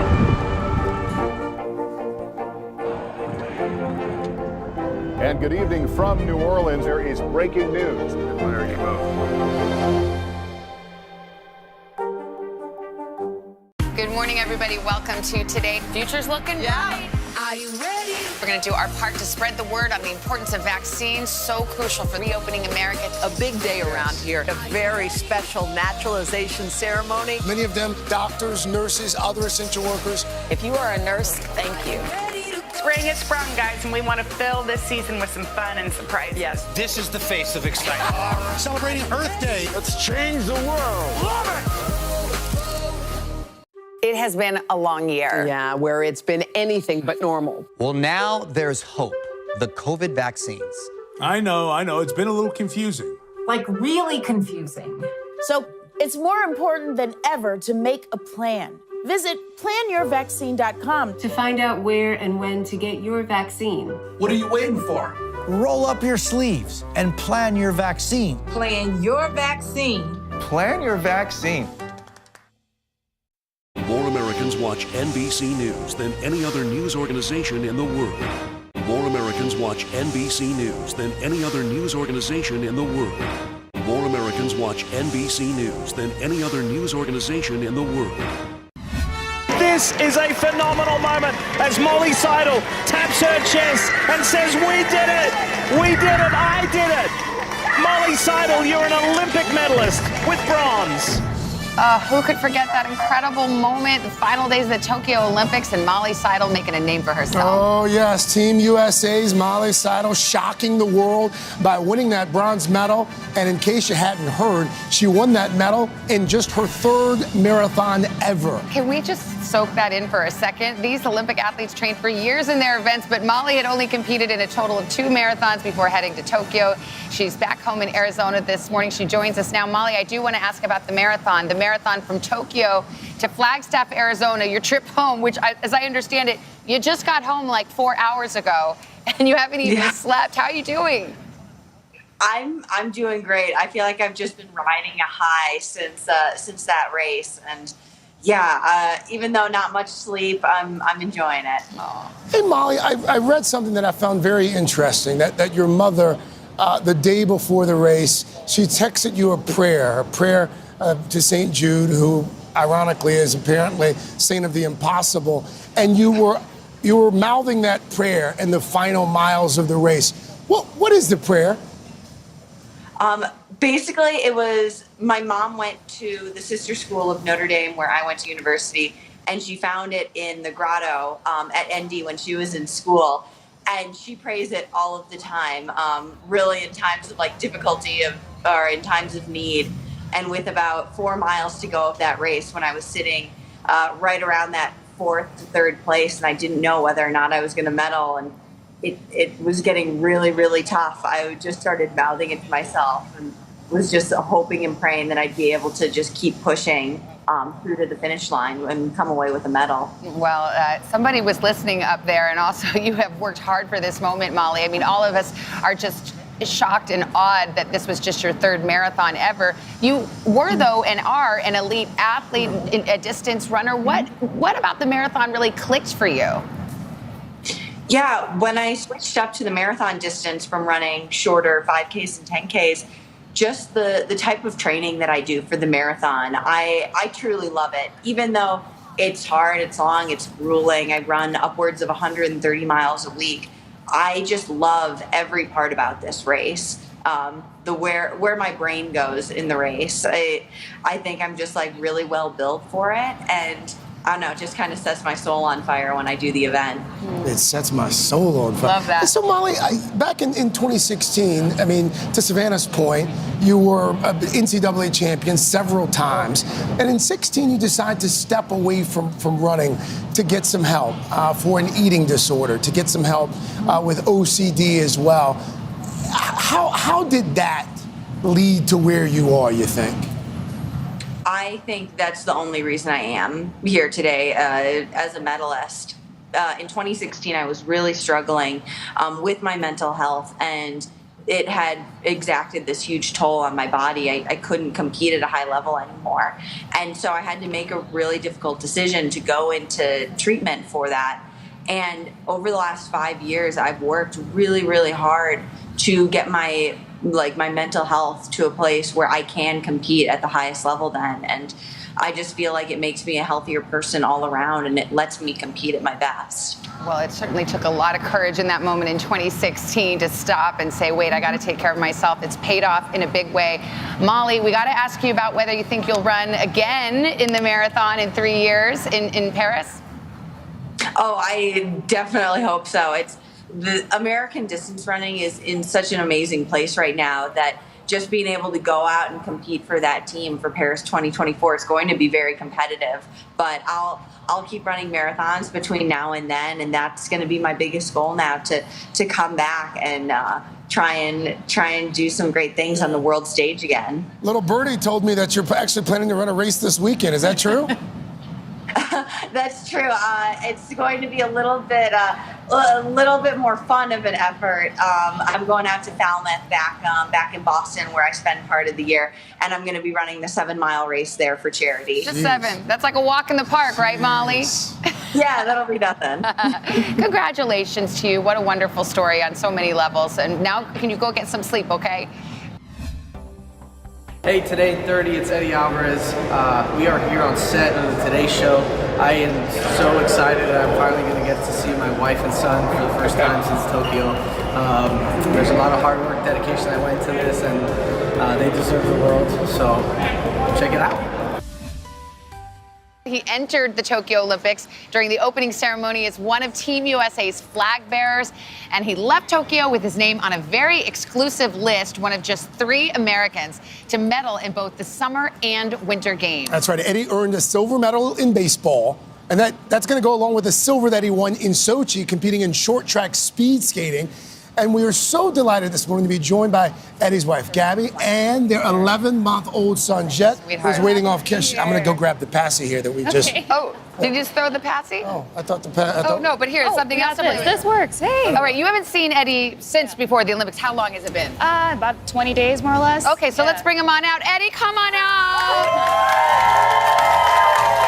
Oh, it's Daddy.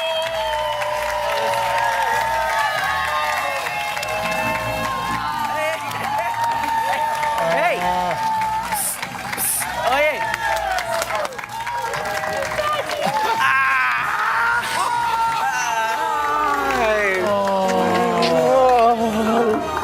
Hi, baby. Oh, no, buddy! Hey, guys! Hi, Eddie! How are you? What's up? Have a seat. Thank you so much for having me. Well, He's losing his stuff right now. No, he's not. He's so excited. Hi. Sorry, just one second. I know, right? He's really here. Hi, bud. What are you doing? I missed you. He's looking at me. He's like, "Wait, you're not in a phone?" Yeah. He's just taking it all in. Oh. Dad, where's my souvenir? Yeah.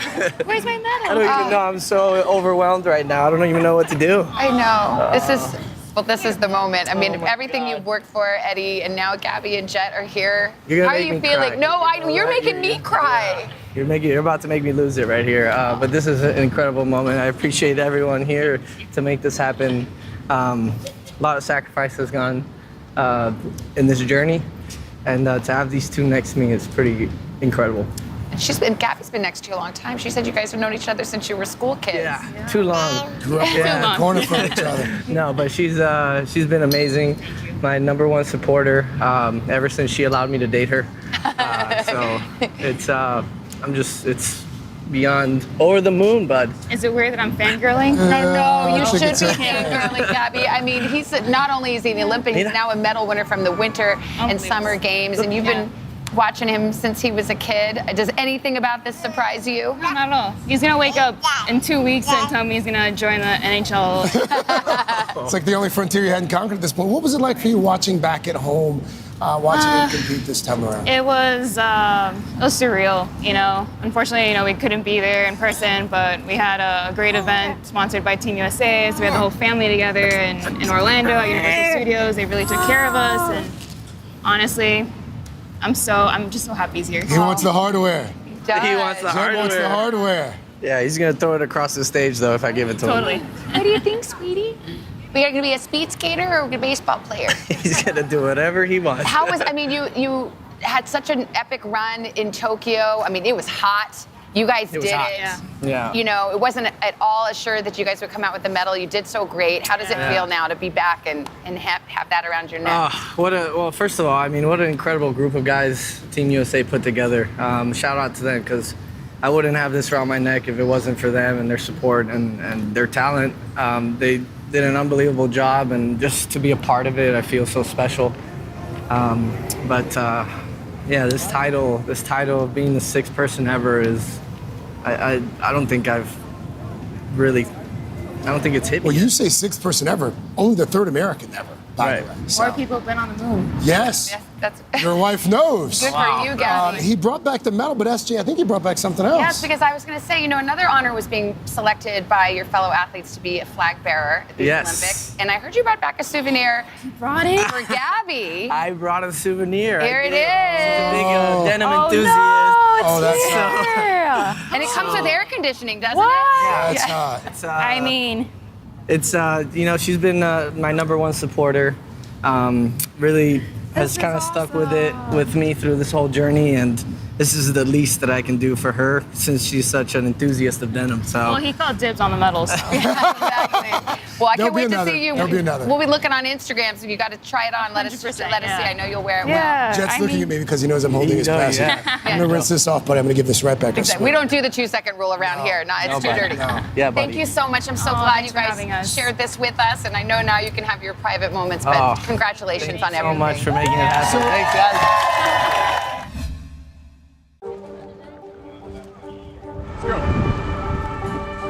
This is a critical choke point for this fire.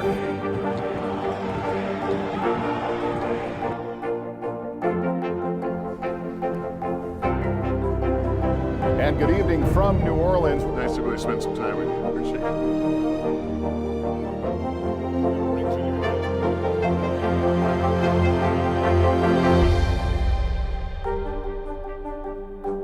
Good morning, everybody. Welcome to Today. Future's looking bright. Are you ready? We're going to do our part to spread the word on the importance of vaccines, so crucial for reopening America. A big day around here. A very special naturalization ceremony. Many of them doctors, nurses, other essential workers. If you are a nurse, thank you.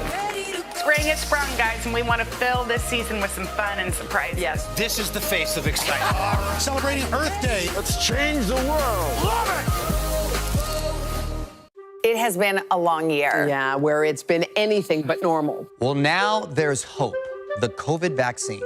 I know. It's been a little confusing. Like, really confusing.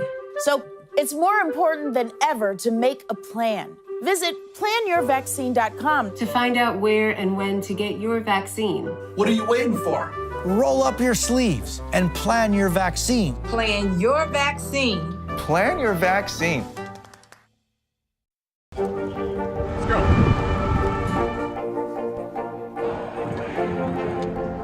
And good evening from New Orleans. There is breaking news. There you go. More Americans watch NBC News than any other news organization in the world. More Americans watch NBC News than any other news organization in the world. More Americans watch NBC News than any other news organization in the world. We're back. This is a special series that we're calling Summer On today and this morning. An adventure featuring two of our favorites here, Savannah Guthrie and Al Roker. We love to hit the road and buddy up. This time we went back to Hudson, New York. You may remember we did a show from there last year, as New York State began to reopen. We were hoping to draw attention to what a wonderful community it is and what a difference a year has made. Now, our folks spend a lot of time upstate. We wanted to show you and show some love to the local businesses there. And you know, when the two of us team up, it's a good time. Al, do you like old stuff? Well, I am old stuff. The Antique Warehouse here in Hudson. Oh, yes. It's an explosion. You're mind blown? Mind blown. Old stuff, treasures. Are you ready? Antique is my life. Feast your eyes. Wow. Look at this right here. So Hollywood producers, like the Marvelous Mrs. Maisel, they come for items like this to put on their sets. They use this for the camp when they were up in the Catskills? Yes, Catskills, exactly. How are you? Paul Dorman is the co-owner of the Antique Warehouse Hudson, New York. Items from the 18th century through the 1960s with price tags from under $100 to thousands. How's business? I think everybody's been stuck at home. They've all been decorating their homes. We've probably had the busiest year we've had in a long time. Somebody's trash is somebody's treasure. Yep. How old is this? That one's 1930s. They call that a carousel couch. Oh, yeah. Fancy meeting you here. Wow, Hello. come here often? Let's shop till we drop. Yeah, now you're talking. It takes realistically 3 hours to walk around this store. A 3-hour tour. A 3-hour tour. You're my skipper. That's right. Have you been hounding Deborah to let you have a houndstooth stool? And she's back, ladies and gentlemen. Strong. Savannah's on the board. That's right. Roker 1, Guthrie 1. Oh, look. It's a Today Show anchor. Oh, my God. That's a souvenir to bring home for Hoda. Look at these radios. This was mass media in the 1930s. Really cool. It's the War of the Worlds. Fun, right? Oh my gosh. Now on to something sweet. I like the sound of that. Our next stop to Vassalo's Candy Store. One of the sweetest places in Hudson. The grandparents of the owners started this in 1923. Wow. Oh, you know about my sweet tooth. And you make your candy and your chocolate right here? We make everything in-house. That's why it smells so good. Owner Jim Vassalo put us to work making one of their most popular confections, a chocolate almond butter crunch. I was just thinking I'd like to dip my finger and eat it. Spacing a little bit further apart so Al doesn't get Lucy. We felt like we were in that iconic scene from I Love Lucy. How are you doing down there? I'm slow. I'm not, and it's Come on, not. pick it up. On a good day, how many do you guys do? These typically will run 1,600 at a time. Wow. 1,600? Yeah, we're going to be here a little while. Here's something you didn't probably know about me, Savannah. In high school, I had a job working at a vending company, filling orders with candy. Well, here's something you probably didn't know about me. In high school, I worked at a cookie store. What? And I used to scoop cookie dough. Get out. Oh, I'm down to my last 2 here. You taking over? Just for a minute. Go for it. You're getting behind. They're trapped. Come on. Come on. Got this. Jim, I can't work like this. Oh my gosh. Whew. When's break time, boss? When they're all done. Who can make a sunrise? Sweet rewards of hard work. Cheers. You do nice work. This is one of yours. Good. Yeah, we should definitely. Hello. Thank you for having us. You know each other from the farmer's market. Yes, of course. Last summer, Al bought coffee at the farmer's market from Carolyn and her husband, Tony. When Al came over, suddenly my online business exploded. Finally, 4 months ago, their dreams of opening a charming coffee wine bar, Hudson's Roastery, became a reality. With delicious pastries imported from France and their own brand of coffee roasted weekly. Good news for you, there's wine. We married coffee and wine. We wanted to have a coffee wine bar. I love that. I wonder what the baby's going to look like. In the afternoon, they turn into a wine bar with cheese and thinly sliced meats, a destination for both visitors and locals. You know what? I don't think we'll look at our small businesses the same ever again. And it feels good to just come in and support them and let them know that we love them. Happy to see you and hanging out. I know, can't wait. Yeah. We'll be back. Love you, Al. Love you.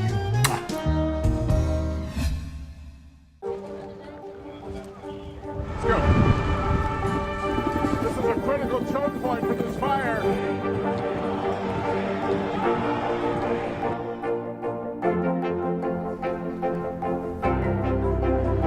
And good evening from New Orleans. Nice to really spend some time with you. Appreciate it.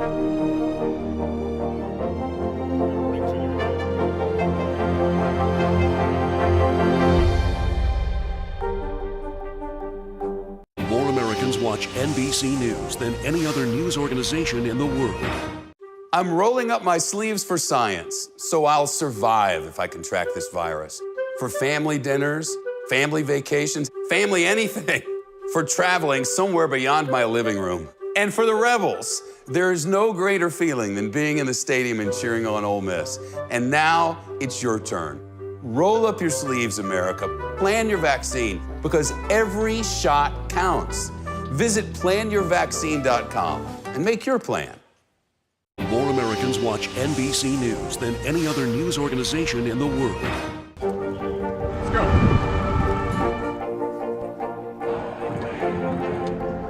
And good evening from New Orleans. There is breaking news. There you go. More Americans watch NBC News than any other news organization in the world. Let's be honest, it's not a summer party without s'mores, so if making these sweet treats is still on your summer bucket list, we've got you covered. I love it. We have two of our favorite chefs here to share their take on the classic Campfire Classic. We have pastry chef Gazina Bullock-Prado, the host of Baked in Vermont on Discovery Plus. And Chef Ann Burrell, the host of Worst Cooks in America on Food Network. Hey, guys. Hi. Okay, first of all, congrats on the engagement again. We like to say it every time you're here. Thank you. Gazina, should we cook? Let's go. You guys Let's first. go. Getting out of these All right. chairs was hard.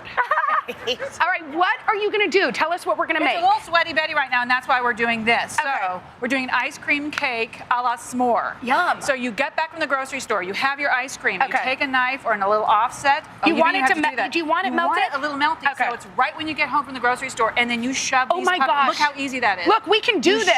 Shove them in. Okay. Shove it. And how many layers do you want? As many as you want. I want 3 or 4. As many as you want. Okay. How Shove cute them is in there. that? See, look how. So this is, when you get back from the grocery store, Yes. everything's melty. This is the time to do it. Okay. And then you crush up a few with your anger and your rage, and then so this is great for if you're having a hot girl summer or a hot flash summer. Goes I'm for having both. a hot flash. Hot flash summer. Okay. You put the lid on, then you freeze it. So this is a little melty right now, but pretend it's not. Okay, so pretend it's frozen. It would be hard. From here, so you take it out of this carton. You don't use another dish. Okay. And then you spritz some of that on top. Okay. Spritz it. Yum. And is this chocolate or what is this? That is fluff. That's marshmallow fluff. fluff. Oh, of course. If it's not working that way, you just put it in your mouth. All right, well. Stream in the thing. Do it. And then. Goes for it. Oh, no. Get it. Sorry. Things couldn't get any worse. Here.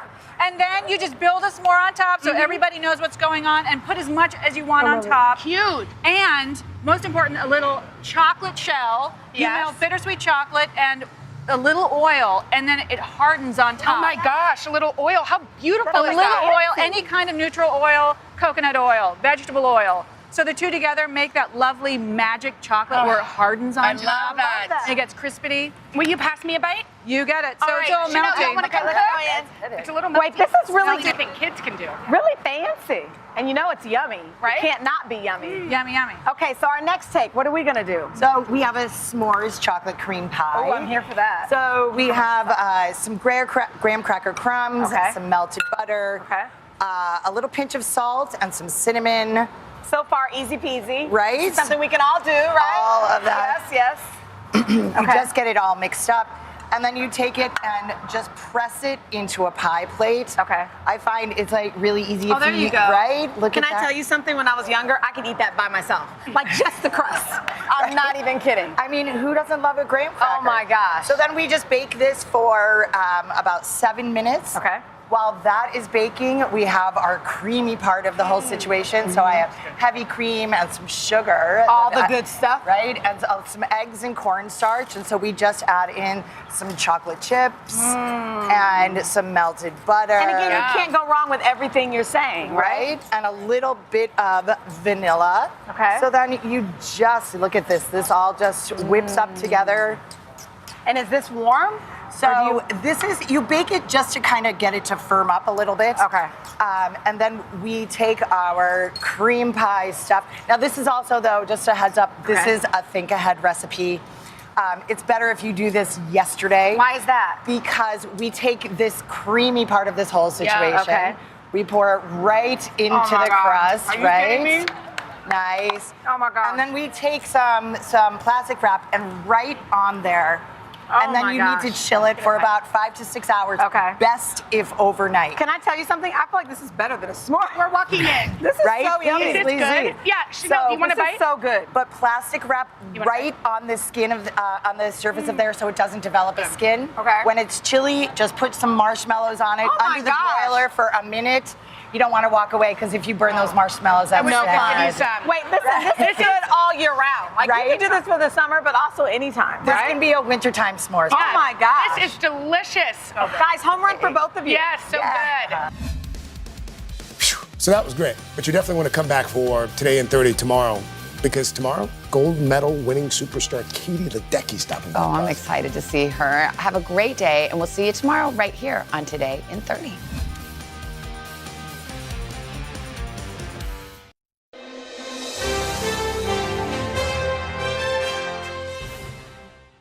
Welcome to Today All Day. Over the next 30 minutes, I'll be sharing some of my favorite interviews with you. These conversations include lessons from dads across the country, inspiring stories of hope, and a few laughs along the way as well. So sit tight, get ready for more Today All Day, right now. For 10 years, James Michael Tyler played Gunther, the sarcastic manager of Central Perk with an unrequited love for Jennifer Aniston's Rachel Green. Well, Gunther was a beloved character, which is why some were surprised he didn't have a more prominent role in that HBO Max reunion special. Well, it turns out Michael, as he is known, was not able to attend in person because privately he's been battling a very serious health issue. And this morning, for the first time, he's sharing his news with us. I'm sorry to say that I'm not appearing today with you to announce that there's going to be a Friends movie. Actually, I'm here to let you know that in September of 2018, I was diagnosed with advanced prostate cancer, which had spread to my bones. Here you go. For 10 seasons on the hit show Friends, James Michael Tyler played Gunther, the sarcastic manager of Central Perk, coffee house, and hangout for the 6 main characters. Hey, Gunther, have you seen Chandler? I thought you were Chandler. But one of you's over there. When you were a part of that reunion a few weeks ago and you appeared via Zoom, what were you feeling in that moment? It was bittersweet, honestly. It was my decision not to be a part of that physically. Basically because I didn't want to bring a downer on it. You know, that was a celebration of 25 years. You know, I didn't want it to be like, oh, and by the way, Gunther has cancer. You know what I mean? Do the cast members know? Yes, at this point, I'm sure. David Schwimmer has corresponded with me via Instagram. The producers are aware. They've been aware for a long time. Michael's prostate cancer was discovered during a routine physical almost 3 years ago when he was 56. His doctor had added a PSA test to his blood work, his first. The PSA, or prostate-specific antigen test, is the gold standard for screening for prostate cancer. It's recommended at 40 for African-American men and men with a family history of cancer, and age 45 for all others. It turns out I have prostate cancer. Good news is we caught it early. The PSA test is also how our own Al Roker first discovered his prostate cancer diagnosis last November. A normal PSA number is around 1. Michael's was 654. What's the prognosis? Well, for my specific prognosis, it's, of course, a stage 4, late stage cancer. So eventually, you know, it's going to probably get me. Since his diagnosis, Michael had been treated with hormone therapy, which had him feeling well enough to visit us at the Today Show in 2019. Gunther is here. James Michael Tyler. When you were in the studio for the reunion, how were you feeling then? I was feeling fine, honestly. I had no symptoms. During the pandemic, Michael's cancer mutated, causing fractures in his bones and tumors up and down his spine. He can no longer walk. What would you have done differently, Michael? Well, I would have listened to my wonderful wife, who has been my absolute strength throughout all of this. I would have gone in earlier. And, would have been hopefully caught earlier. Next time you go in for just a basic exam or your yearly checkup, please ask your doctor for a PSA test. Caught early, 99% treatable. Dr. Matthew Reddick, Michael's oncologist at UCLA, agrees early detection is key. With prostate cancer, it's a little bit different than the other cancers in that when it is diagnosed early, it's almost always cured. When it's diagnosed late, it's rarely, if ever, cured. Michael, you spent so many years making us smile and making us laugh, and that is always going to be part of your legacy. And now you can add saving lives to that legacy as well. I certainly hope so, Craig. My goal this past year was to see my 59th birthday. I did that. My goal now is to help save at least one life. And he will. This morning, he will. We want to wish Michael the very best. He and his family will obviously be in our thoughts and prayers, and we encourage everyone to learn more about the prostate cancer screening recommendations from the Prostate Cancer Foundation. Michael's become very active with the Prostate Cancer Foundation, and you can find out a little bit more about that foundation at today.com.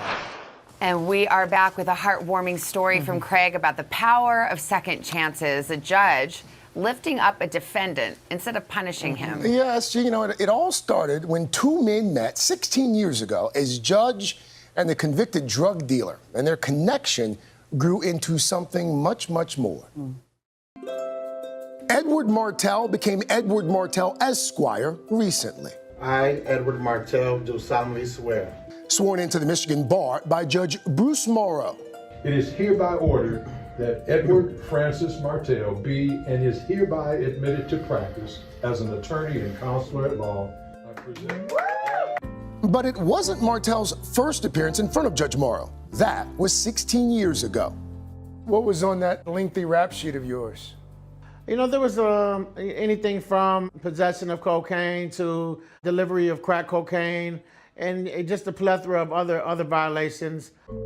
Ed Martell grew up in the Detroit area, the son of a single mother. As a teenager, he lost his way. By 15, I was selling drugs. By 16, 17, I was selling harder drugs and dropped out of school and left the home. At 27 years old, he was caught in a drug sting. What was the potential sentence then? So I was facing a 1 to 20 year sentence for 2 counts. Would life have been different? The judge that sentenced him? Judge Morrow. Judge Morrow, what kind of judge are you? I am a hippie, 1960s, hard-working, believe in the best of people, loving on everybody I can type of judge. Judge Morrow's unconventional style, a source of controversy, as he currently stands accused of using graphic and inappropriate language in the court. But when it came to Martell, instead of sentencing him to prison time, the judge put him on probation and issued a challenge. He said, Mr. Martell, I challenge you. Be a CEO of a Fortune 500 company. You don't have to be out here selling drugs. And I believe you have greatness in you, and I accepted that challenge. You saw something in him. I saw a young man who was bright, intelligent, resilient, optimistic, and lost. It was pretty simple. And, I see my job as trying to provide opportunities for people that come in front of me to reintegrate them back into society and assist them in trying to be everything that they want to be. And what did Martell, a convicted felon, want to be? A lawyer. But the community college where he enrolled suggested something else: heating and cooling. They're trained to, if you have a criminal record, suggest the heating and cooling. We went back and forth, and eventually they agreed to let me take the prerequisites for the paralegal program. Martell graduated summa cum laude from the community college and ultimately got a scholarship to both the undergrad and law program at the University of Detroit Mercy. Throughout all of this, you're still staying in touch with someone. Who? Throughout this whole process, Judge Morrow has been there. After I got off probation, I would just come in and hang out in his courtroom. And when I walk in, he'd just smile. We developed this father-son relationship. I never had a father growing up in the home, but if I imagine if I did it, you know, this is what he would be like. So after Martell passed the Michigan bar exam and convinced the Character and Fitness Board his days as a criminal were long gone, it only made sense that the judge who saw his potential and not his past would swear him in. Edward Francis Martell, as a lawyer in the state. What did that moment mean to you? What did it feel like? It was full circle, just to reach the finish line and, you know, and then have him there to meet me and congratulate me and hug me and swear me in. You know, it's surreal. Judge, what was that moment like for you? I was filled with joy for Ed because he did the hard work. All I had to do was support him and love him as much as I could, give him advice when he needed it, and just always just tell him I'm there and mean it and be there. Wow. Nice. More than advice, the judge gave him a second chance. And to mark the occasion, by the way, Martell, he got a monogram briefcase from Perkins Law Firm, and he's focusing on criminal law, not surprising. And he went on to say that he is living proof that love and opportunity equals success.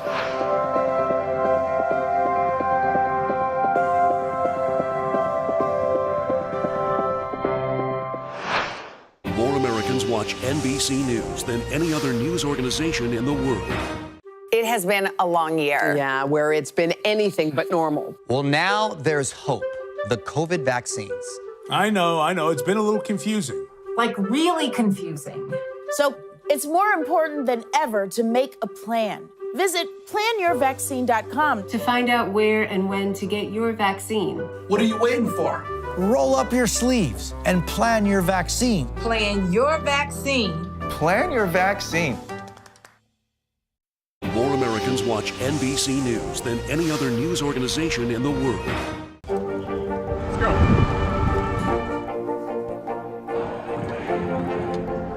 And good evening from New Orleans. There is breaking news. There you go. It has been a long year. Yeah, where it's been anything but normal. Well, now there's hope. The COVID vaccines. I know. It's been a little confusing. Like really confusing. So it's more important than ever to make a plan. Visit planyourvaccine.com to find out where and when to get your vaccine. What are you waiting for? Roll up your sleeves and plan your vaccine. Plan your vaccine. Plan your vaccine. More Americans watch NBC News than any other news organization in the world. Well, Craig, George Floyd's death and some other high-profile cases have certainly led to a serious debate about the role of law enforcement. And you visited one of the nation's newest police academies where they're grappling with that. Can you talk more about that? Yeah, you know, Chanel, over the past few years, there have been calls, including here in Minneapolis, of course, to defund police. There have been waves of early retirements by police officers. Stepping into this moment, 9 students graduating today, by the way. And they're graduating from the police academy at Lincoln University. It's the first ever at a historically black college or university. Hands up! Don't shoot! As protests erupted across the country last year, Chief Gary Hill was planning to do something to make a difference. Like I started a police academy for. He's the chief of police at Lincoln University in Jefferson City, Missouri, an historically black college founded for black veterans of the Civil War.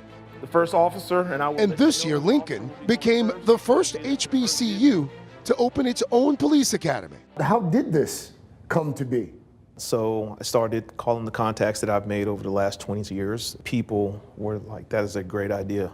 Why hasn't anyone thought about that? De-escalation, as far as use of force. The 9 students in the program are set to graduate today. And for the chief, it's a mission accomplished. What is it about this mission that was so compelling?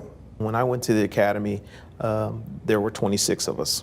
And it may have been me and one other black person in that academy. So I felt like it was my mission to try to change that. The latest research shows 67% of police officers in the United States are white. Just over 12% are black. That closely mirrors the racial makeup of the general population. But recent data shows that 2/3 of large police departments are whiter than the communities they police. Among the students at the police academy, is Andre Jefferson. When you told friends and family that you wanted to go into law enforcement, were they supportive? Some, yes, some, no. Because some are doing wrong, but that's the life they live. They're gonna have to live their life, I'm gonna have to live mine. The day we were there, the students put what they'd learned to the test. Chief Hill set up a mock road rage incident. The students didn't know what they were responding to. You were speeding through the light. Hey, how y'all doing? I'm Officer Henderson. It becomes obvious pretty quickly that they're not in the classroom anymore. Hey, one at a time, sir. No, listen to me. Andre arrives as backup. Over here and talk to you. That's ridiculous. Together, they managed to separate the enraged drivers. Index, end of scenario. When it's over, the chief does not sugarcoat the criticism. And we get here and there's chaos going on. What should you have done? Separate. Did you do that? Yes, sir. But he also works to build up his students. Have faith and confidence in yourself, okay? Because when you get out there and you don't have faith and confidence in yourself, they will know that. You are sending these recruits into law enforcement at a time when you could make the argument that the relationship between the police and the policed has never been as complicated. What do you hope they accomplish, these recruits, when they start? I hope they accomplish, one, they get into the field and they stay into it. And I hope that they don't stop their education. And I hope that they set the example for other people that look like them. That is, for me, that is a huge accomplishment. Hey guys, what's going on? Tiaja Fairley is next. She's from East St. Louis and says she'd never seen a black female officer growing up. Sorry, what's your name? She kept the fact that she'd entered a police academy a secret from family and friends until recently. During the exercise, she's able to de-escalate the situation. Can you stay right here? I'm gonna talk to him. We talked to her afterward. I feel like it's just learning how to talk to people. Tiaja now dreams of becoming a homicide detective. I feel like I could be a role model, kind of. Well, I hope to be a role model because I've never seen nothing like this. Calm both the parties down. What the chief sees is young people getting career training while helping their communities. For him, a dream come true. Tell him what you were going to do. If that's the future of the force, we are in good shape, by the way. The chief says that they've already had 13 applicants for their next class at the police academy. And all of the students that we talked to who are graduating today at Lincoln, they all have jobs lined up. And the response beyond Lincoln has been pretty incredible as well. Departments around the country have sent messages of support. Some of those departments have even donated gear to that program as well, guys. And Craig, as you showed earlier, there are some white kids in that class, some black kids, and their discussion kind of informs how they're going to be police officers because they get to see it from both sides. Yeah, and in fact, the chief told me out that the discussions that they have in class, those discussions are really the only thing that separates their training from traditional law enforcement training there in the state of Missouri. They've spent a fair amount of time over the past few months talking about what we've been watching unfold in our country and hearing those different viewpoints in the class. The students told me that it's really shaped and molded how they view the world, the kind of officers they're going to become. Really fascinating. Craig, thanks for bringing us that. Thanks, Craig. Good morning, everybody. Welcome to Today. Future's looking bright. Are you ready? We're going to do our part to spread the word on the importance of vaccines, so crucial for reopening America. A big day around here, a very special naturalization ceremony. Many of them doctors, nurses, other essential workers. If you are a nurse, thank you. Spring has sprung, guys, and we want to fill this season with some fun and surprises. Yes. This is the face of excitement. Celebrating Earth Day. Let's change the world. Love it! Let's go.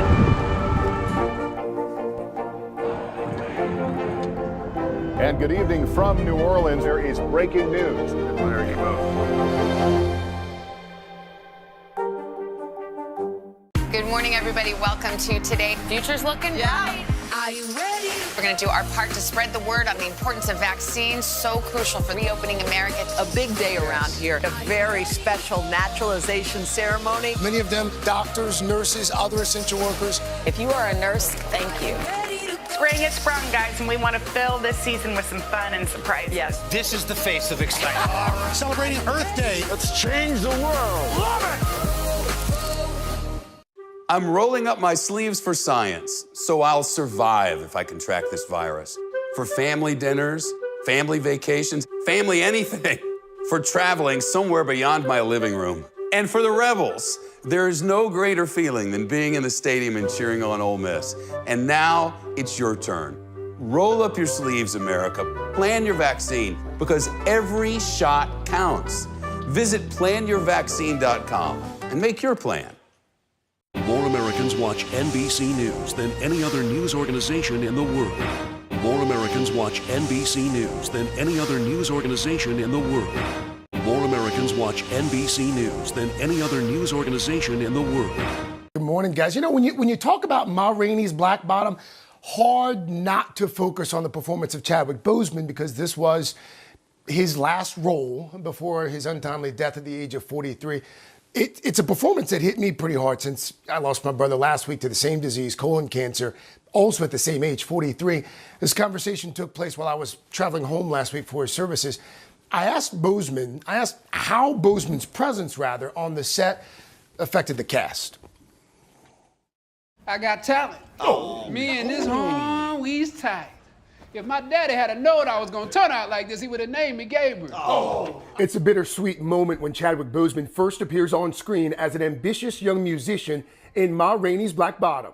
Boseman's stirring and moving performance is alongside Viola Davis, who plays the real-life mother of the blues, Ma Rainey. The film, set in Chicago in the 1920s, is an adaptation of the 1984 Broadway play of the same name, written by Pulitzer Prize winner August Wilson. Go get the boy a microphone. Directed by George C. Wolfe, the story focuses on a recording session with Ma Rainey and her jazz band, a group of talented musicians with complicated relationships played by Coleman Domingo, Michael Potts, Glenn Turman, and Boseman on the trumpet. Chadwick was playing all the time. He had the daggone horn in his hands at every moment. You know, when you heard cut, you'd still hear Chadwick. Yeah. About them songs I give you. He grabs the audience by the collar immediately with his performance. Coleman, one of the most powerful scenes to me was that scene in which you and Chadwick Boseman are going back and forth about God and religion and betrayal. And I understand that was also a scene that you found fairly emotional. Well, I won't give so much away, but basically it is an argument about faith and about God's will. And why do terrible things happen to good people? And in that scene, I think there were some cracks, and it touched us all dearly. Glenn, Michael, and I. Chadwick, we didn't know his struggle, but I feel that there was something on the verge there, and it broke through. But it needed also these other three Black men with him to help him with that. Knowing what we know now about what he was going through as he was portraying this character, how did he do it? When I tell you, not one person saw it. At all. At all. The man, we all say he always demanded, George, can I get one more? Can I get one more? He always wanted to do another take. He was a consummate professional. And he was having a good time. And that was the thing. I mean, you had all this superhuman strength, but you had someone who was truly enjoying the process of doing this and being here. It was incredibly important to him. The way that you managed to bring the stage play to life. George, what was it like bringing this one in particular to life? I know everybody says it, but it was a joy, because when you go into the room with smart people who are passionate, it's really special and magical. I have this little saying about collaboration, which is careful who you marry, because that's who the child is going to look like. And in this case, I married an endless parade of smart, brilliant people. Michael, the music in the film, it rivals the acting. Did you learn how to play these instruments, or? Yeah, we did. We didn't have a choice. George would not tell us how well we needed to learn the instruments. He never. And so we joke that we would hear each other rehearse and then get back to work because we wanted to make sure we were not outdone. So that's probably why we became as proficient as we did. Many of the film's themes feel relevant today. The screenplay weaves racism, Black identity, ambition, and how that intersects with the struggle to achieve the American dream. Here's a film set in the 20s, but it felt like there were so many parallels to the times in which we find ourselves right now. Specifically, the Black Lives Matter movement. That's attributed to August Wilson and his foresight as a playwright and a human being. All the questions that he asked, what are we going to do as a people, as a Black people? Where is the Black man today? Those are the nucleuses of our universe right now. I so enjoyed my conversation with those guys, and it really is, objectively speaking, I mean, it's a phenomenal film, especially when you watch it, knowing, again, what we know about where Chadwick Boseman was in his struggle with cancer. It really is phenomenal. Let's go. This is a critical choke point for this fire.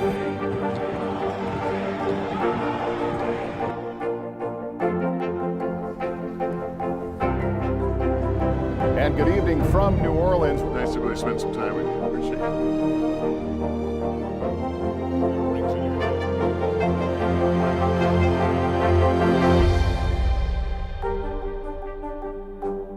I'm rolling up my sleeves for science, so I'll survive if I contract this virus. For family dinners, family vacations, family anything. For traveling somewhere beyond my living room. And for the Rebels, there is no greater feeling than being in the stadium and cheering on Ole Miss. And now it's your turn. Roll up your sleeves, America. Plan your vaccine, because every shot counts. Visit planyourvaccine.com and make your plan. It has been a long year. Yeah, where it's been anything but normal. Well, now there's hope. The COVID vaccines. I know. It's been a little confusing. Like, really confusing. So it's more important than ever to make a plan. Visit planyourvaccine.com to find out where and when to get your vaccine. What are you waiting for? Roll up your sleeves and plan your vaccine. Plan your vaccine. Plan your vaccine. Dancing on the stage is very exhilarating to show your expressions through movement.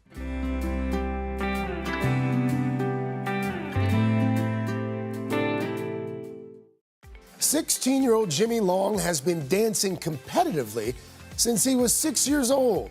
But 2 years ago, his passion for dance was momentarily challenged by some teasing audience members during a performance at a local school. Some of the students were saying derogatory comments and some slurs.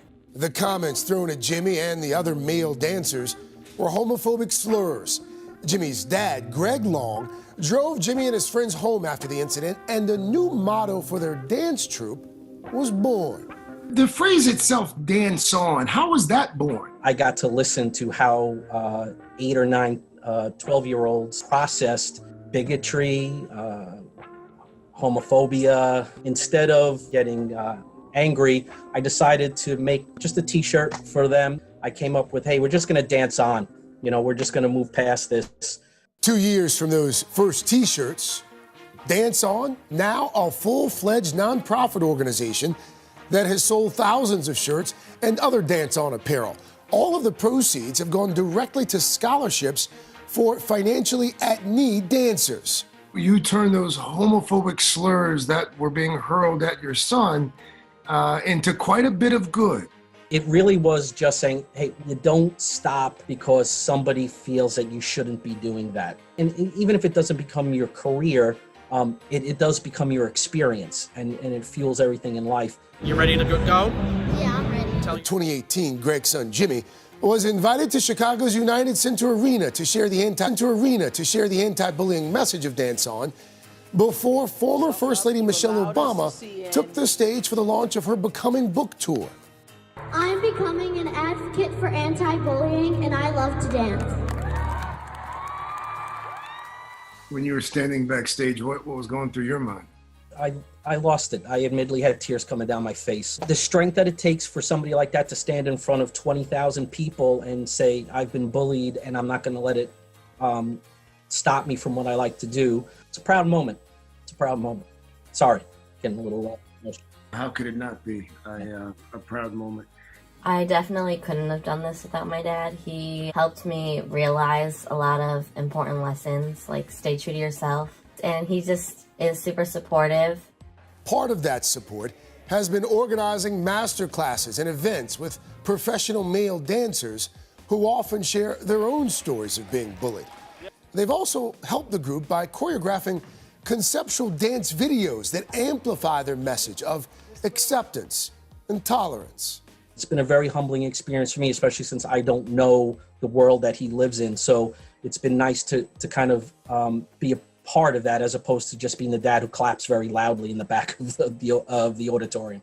It's a testament to how far a father will go to help a child pursue his dreams. It's remarkable.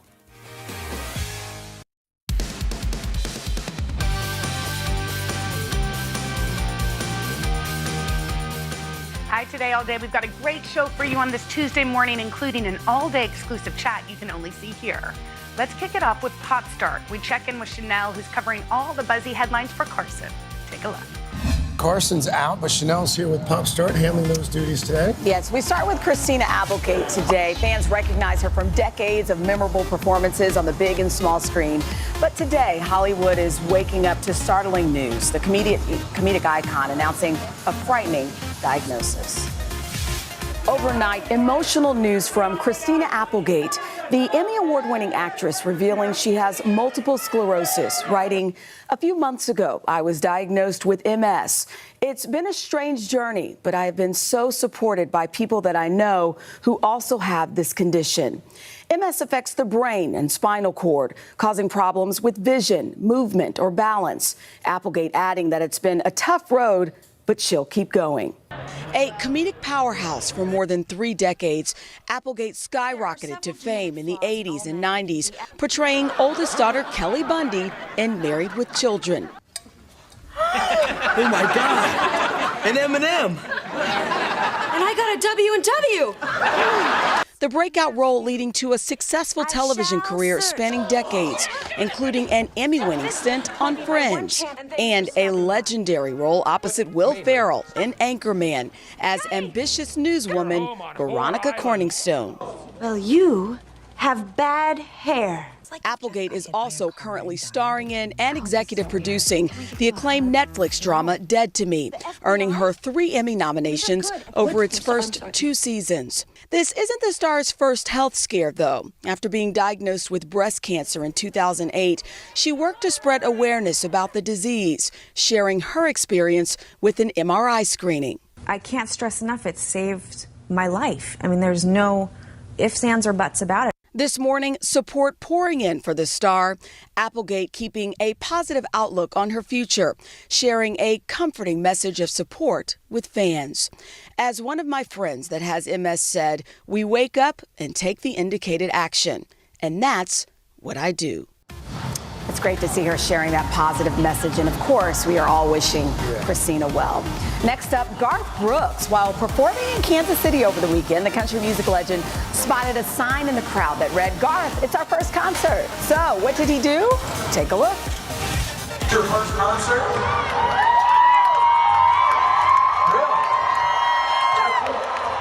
You should sign something. Your name starts with G.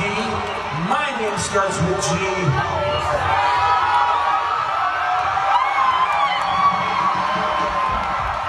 That's cool. Gives me chills. He took the guitar right off his back and handed it down to the young girls. And he autographed it. Yes, talk about setting the bar high for any future concerts they go to. Anybody want to give me their drum set? Yeah. Right? All right, finally, the Olympics may be over, but we can't get enough of this record-setting gold medalist. On Monday, the track champ shared a look at the sweet reunion with her family in Los Angeles after weeks abroad in Tokyo. Take a look at the greeting she received from 2-year-old daughter Cameron when she walked through the door. I missed you. I missed you. I love you so much. Oh, when they wrap that arm around the neck, it's just priceless. Big group hug with Dad, Kenneth Ferguson, giving us all the feels. I bet that felt so good. Sweet reunion. Coming up next on Today Talks, the third hour introduces us to a skateboarding mom gone viral. After this. Let's go. This is a critical choke point for this fire.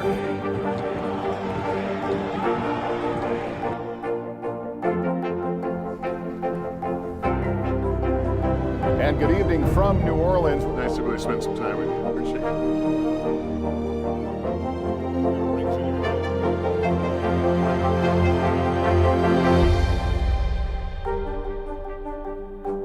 Good morning, everybody. Welcome to Today. Future's looking bright.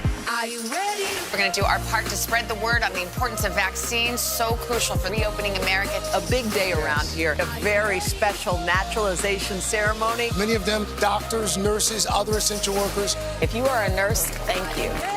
Spring has sprung, guys, and we want to fill this season with some fun and surprises. Yes. This is the face of excitement. Celebrating Earth Day. Let's change the world. Love it! I'm rolling up my sleeves for science, so I'll survive if I contract this virus. For family dinners, family vacations, family anything. For traveling somewhere beyond my living room. And for the Rebels, there is no greater feeling than being in the stadium and cheering on Ole Miss. And now it's your turn. Roll up your sleeves, America. Plan your vaccine, because every shot counts. Visit planyourvaccine.com and make your plan. Welcome back. Today in the third hour, we meet a mom turned skateboarding sensation. She's known as Auntie Skates, and she's taken the internet by storm. Check her out. This is about a mother who embraced skateboarding and even created her own persona on TikTok. Ladies and gentlemen, meet Auntie Skates. When I get on a skateboard, it is the most liberating feeling I've ever experienced. And when I get in a sari and I start flying in the bowl, it's just really fun.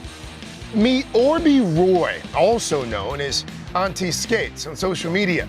She's a 46-year-old mother of two who started to skateboard just 3 years ago. In January of 2021, it was a particularly dark period for, I think, a lot of people with COVID, and everybody just seemed depressed. People weren't even hiding it anymore. So I created Auntie Skates as a way to spread joy and positivity. I started a TikTok account. I had never even been on TikTok before. And I took a character, Auntie, and I just started posting really fun, uplifting videos. Hello, everybody. It's Auntie. I'm out in the cold weather in Canada to do a rock to fakie. First try. Ready?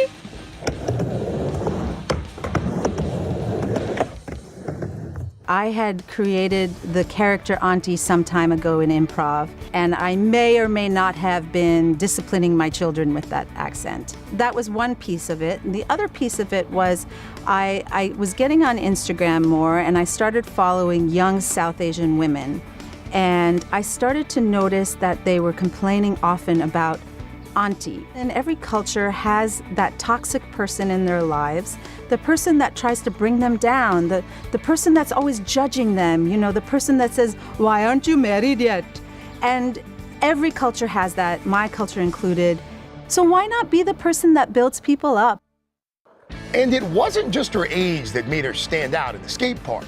As a South Asian woman, I do wear traditional dress often for special occasions, weddings. Any chance I can to wear a sari, I will wear it. A sari is a traditional Indian outfit that women wear, and it's a long piece of cloth that you wrap around yourself. It comes in really bright, vibrant colors. Roy was always someone that took risks, even when she was a young girl. My parents are immigrants. They came to this country in the 60s, and I think when they came to this country, they had culture shock. The great thing about my parents is that I knew that I would always have my parents' support no matter what crazy thing I did. And with Auntie Skates, the fact that I was doing skateboarding in the first place, they were behind me immediately. Family support has always guided Roy, and it was her husband, and ultimately becoming a mother, that made her want to pick up a skateboard and try. She just fell in love with it. Next thing you know, I get a text message of her dropping in on a quarter pipe And yeah, I think that was it. That hooked you. I've watched my kids' confidence grow so much as they skateboard. And they also learn a little bit about perseverance. Sometimes I'm mad, sometimes I'm frustrated. Mama, you say I'm the drama queen. I am the drama queen. They see all the emotions that I go through and they see me get through it. And that's what they're mimicking that behavior now. Sometimes people are at the skate park and they're a little bit nervous. And I always go to those people and say, how are you doing? Do you need some help? And now they do the same thing too. It makes me so proud. As a 46-year-old woman who gets into a bowl and skates in a sari, I want people to know that you can do anything you want. Be kind to yourself and follow those dreams. Do that thing you thought was too late to do. Do the thing that makes you happy. Auntie believes in you. I'm ready to go get a That's skateboard. sweet. Yeah. Good. Yeah. Have you ever skateboarded? Right here. I know, right? Have you ever skateboarded? No. Ever? I'm risk That's why averse. you didn't. Even when you were a kid? No. I didn't skateboard. Never tried it? I'm not like Jagger. Playing the violin. I'm not like Jagger. It's a different I level. wasn't as cool as Jagger, but she did demonstrate that it's never too late to start skateboarding, I guess. Yeah, that was beyond inspiring. Yeah. And all I can say is I really hope I'm there at that age as well. Doing that would be amazing. You will be. Coming up on Hoda and Jenna, what's better than a party on the plaza? A beach party after this. I'm rolling up my sleeves for science, so I'll survive if I contract this virus. For family dinners, family vacations, family anything. For traveling somewhere beyond my living room. And for the Rebels, there is no greater feeling than being in the stadium and cheering on Ole Miss. And now it's your turn. Roll up your sleeves, America. Plan your vaccine, because every shot counts. Visit planyourvaccine.com and make your plan. Let's go.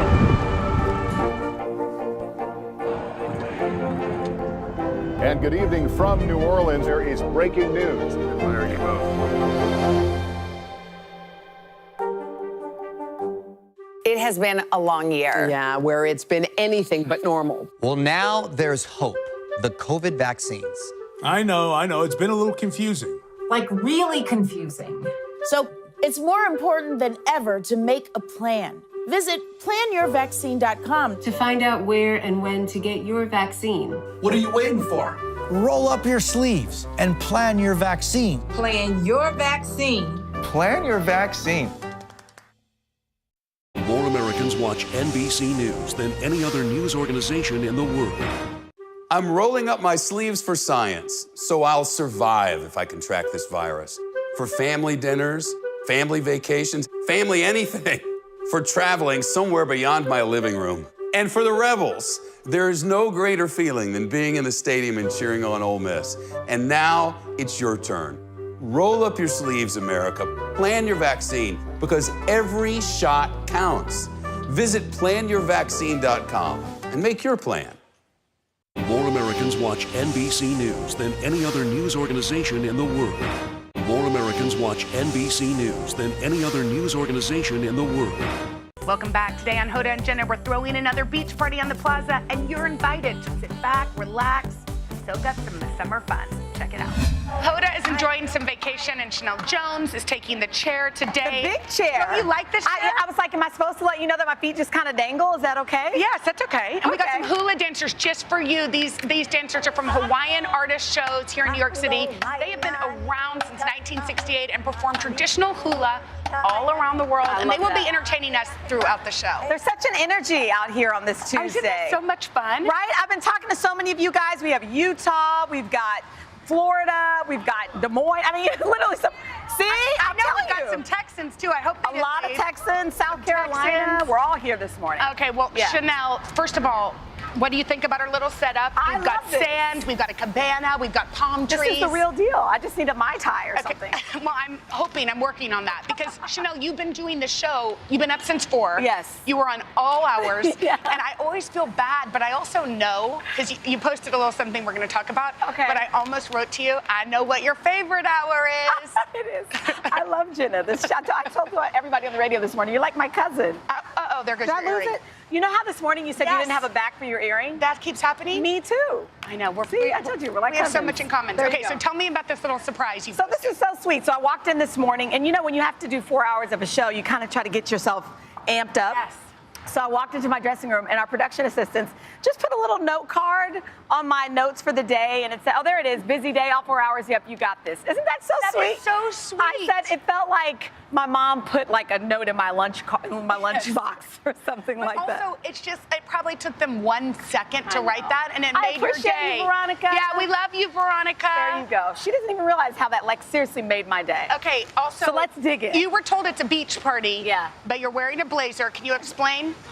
So you can't whisper anything to your cousin during commercial break because it will come out on the air. That's true. So I just told Jenna, so I woke up this morning, you know when you wake up you just don't know what to wear? Yeah, every day. So tell me why I still have this blazer. I wore this blazer, guys, for the finale on American Idol when Carrie Underwood won. I kid you not, and that was when I lived in Tulsa, Oklahoma, and somehow this blazer has followed me. And this morning I was like, how about this bring out one? the Carrie Underwood blazer. The fact that I still have it is crazy. Is that your longest item? Absolutely. Everything else I've purged, but for some reason this was special. You know, I have jean shorts, cutoffs, and I'm now a mom of 3 children that I've had since high school. They do not fit. They show areas that should not be shown to anybody except my husband. And I have them, I can't get rid of them because there's such nostalgia there. Does anybody have like an item of clothing that you've had for just years, and even though you don't wear it, you just save Pansy? it? Pansy, do you have something cool that you've kept? Pansy's turning 80. 80. Any piece of clothing you've had forever?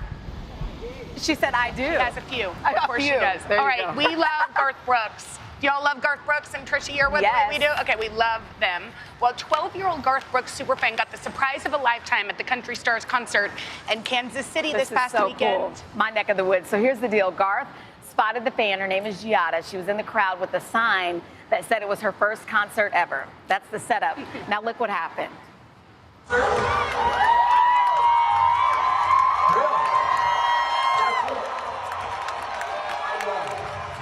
We should sign something. What has a G on it that I'm thinking of?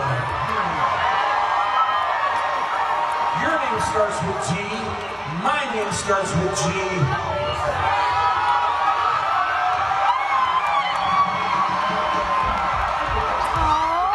Brooks so much. Right, and now we love him even more. So he went on, he signed it, and then he gave it to her. Pretty cool concert souvenir, huh? That? What was your first concert? My first concert's so good. What was it? My mom took my sister Barbara and me to Paul Simon's Graceland. Oh, okay. We were first grade. The Graceland tour, we were like at the I can't remember, the Dallas, someplace in Dallas. Yeah. What about yours? Wait, yours tops it. You should have asked me first so you could end it with Graceland, because it's hard to top that. My very first concert was MC Hammer and Boyz II Men and Brandy. Wait, that's they were like ridiculous. It was a trio Were they situation. singing "It's the End of the Road"? And then when they sang, let's not, what's it? The water runs dry, some kind of song, and then the stage starts to rain. I mean, it was amazing. Wait, but what, did Boyz II Men sing "It's the End of the Road"? Oh, that's right. Still I can't let right. go. But the headliner was MC Hammer, Too Legit to Quit. Oh, I loved that whole thing. I love that. By the way, you probably knew all the dance moves. Have you taken your kids any No, have concerts you? yet? So my daughter's very first concert was actually with your little one here on the plaza. Oh, yeah, that was amazing. For Meghan Trainor. It was the International Day of the Girl. Yes. Michelle Obama was here. Yes. Your daughter, Vale, Savannah's daughter, everybody's hopping around Yes. dancing. Clara, my daughter, was overwhelmed. I mean, it was almost like sensory overload for her. Same with Mila. It was too much. But now she wants also, to redo. It was Meghan Trainor and Kelly Clarkson. Oh, that's right. And remember, Kelly Clarkson's little daughter became best friends with Vale, and Mila. There's this picture of Mila where she's like, she was jealous. The first time she. Have I told you my Michelle Obama story really quickly? So Michelle Obama's there, right? And I'm like, Clara, hello, as any mother would, this is your moment. Like, take a picture with her. Clara's like, and I'm like, Clara, trust me, trust mommy. You're going to want this picture later. So at the very end, Michelle Obama comes back over to her and she says, Clara, would you like a picture? Did you already try it? We'd already tried. And she said no. Horrified. So Michelle comes back over. She says, would you like to take a picture? And I looked at Clara and I'm like, we will go to the American Girl doll store after this. Take a picture. She's like, bribery. Right, but you should see the picture. I'll have it forever. Mrs. Obama's there and you have to do the bribery. Right. All right. Anyway. So, do you remember learning to drive? Of course. Okay, getting your driver's license is one of those huge milestones for any teen. And actor Mark Wahlberg gave his 12-year-old son, Brendan, a good head start with an early driving lesson. Take a look. Best way to learn how to drive is to start with a golf cart. This boy knows how to drive. Yeah, watch the road, not the camera. First driving lesson with Dad. That seems pretty calm, cute. right? Yeah, I mean, mine was stressful. Yeah, who taught you? My mom tried, and then I just took driver's ed. Yeah, like over the summer. No, the parents, the parents cannot teach kids how to drive at all. Because what about you? How did you learn? Well, I mean, and you were like royalty, so were you allowed to like drive by yourself? I was. That's a fair question, right? Come on. Royalty is a little bit of an exaggeration. I mean, but you couldn't just go driving down the street. But I was living. My dad was the governor of Texas, and so the DPS, which is the Department of Public Safety, which are basically police officers, taught Barbara and me how to drive. No way. I know. Do you have pictures? I should, but it was also kind of horrible because nobody's good when they first start. Oh my gosh. My parents felt very relieved though. One, that they didn't have to do it, but two, that probably the best drivers in the world taught you how to drive. And I'm sure you're a great driver now, even though we're in New York. I'm an okay driver, but yes, I like to drive. And speaking of cars, according to a new survey, over half of Americans say they've lived some of their very best moments inside vehicles. Absolutely. So this survey was commissioned by a digital insurer. They also found that 48% of people talk to themselves in their car. 42% say the car is a perfect place to cry. Tell the truth. You've cried in your car. Yes, everybody cries. Right? Have you cried in your car? Yeah, no question about it. 37% of people shop online in their car. Basically, they're hiding in their car from their children. It's like the pantry for me. And here's another thing. The average driver said they had at least 6 awkward talks in their car. I've had some awkward talks. I've had all of the above in my car. Being in the car is kind of a good. Do you have good memories? Oh my! It was a rite of passage. I was 16. Yes. A lot of us in the country in Wichita, we drove to school. Yeah. I had a Ford Escort. We packed all sorts of kids in that Ford Escort. Probably shouldn't have. Barbara and I had a 1991 Jeep. Classic. I can't remember Jeep, but the two of us shared it, and it was not fair because I ran track before school, so I would drive it, and then somehow Barbara would have to get to school. I basically just took it. You had the car. I know, but so many good memories, right? Yeah, I love it. Love it. You know the saying, I get by with a little help from my friends. Well, that could not ring more true for 2 little girls from Long Island. There's 1-year-old, Riley Mazzarelli. She started daycare in June and had a tough time adjusting. Aww. She wasn't eating or napping, and she would cry every morning. I love this. Okay, so it turns out one of her classmates, also named Riley Carpenter, had a similar experience. Okay, there are the 2 Rileys. Oh, look at that. So the good news is Riley number 2 is a hugger, and the 2 girls began a daily ritual where they hug multiple times a day. That's so cute. How sweet is that? Riley's mom says the hugs have changed everything for her little girl. She's now leaping out of her arms every morning at drop-off, running into school. She told us we can't begin to thank Riley C. enough for helping our Riley find her joy. It's a good story when kids are going back to school. Riley C and Riley, all those, because Poppy, there's 2 Poppies in her class. Oh, really? Poppy B and Poppy H. And Poppy B happens to be Nate Burgess's daughter. No way. So we always are dying laughing because it's like Poppy B, Poppy H. I love that. And then it goes on to The Bachelor. That's and it's like Sarah and Poppy is such a rare name to me. I know. Only in New York, I think, are there 2 Poppies. You have 2 Poppies. Mm-hmm. Okay, coming up next, hope you have a tissue box nearby. This is going to be good. We have a summer surprise reunion. I don't know why I'm whispering. Right here on the plaza. That'll make you smile and cry. Smile and cry all at the same time. You know, I'd love to do that. Yes. It's my favorite thing to do. Scripted.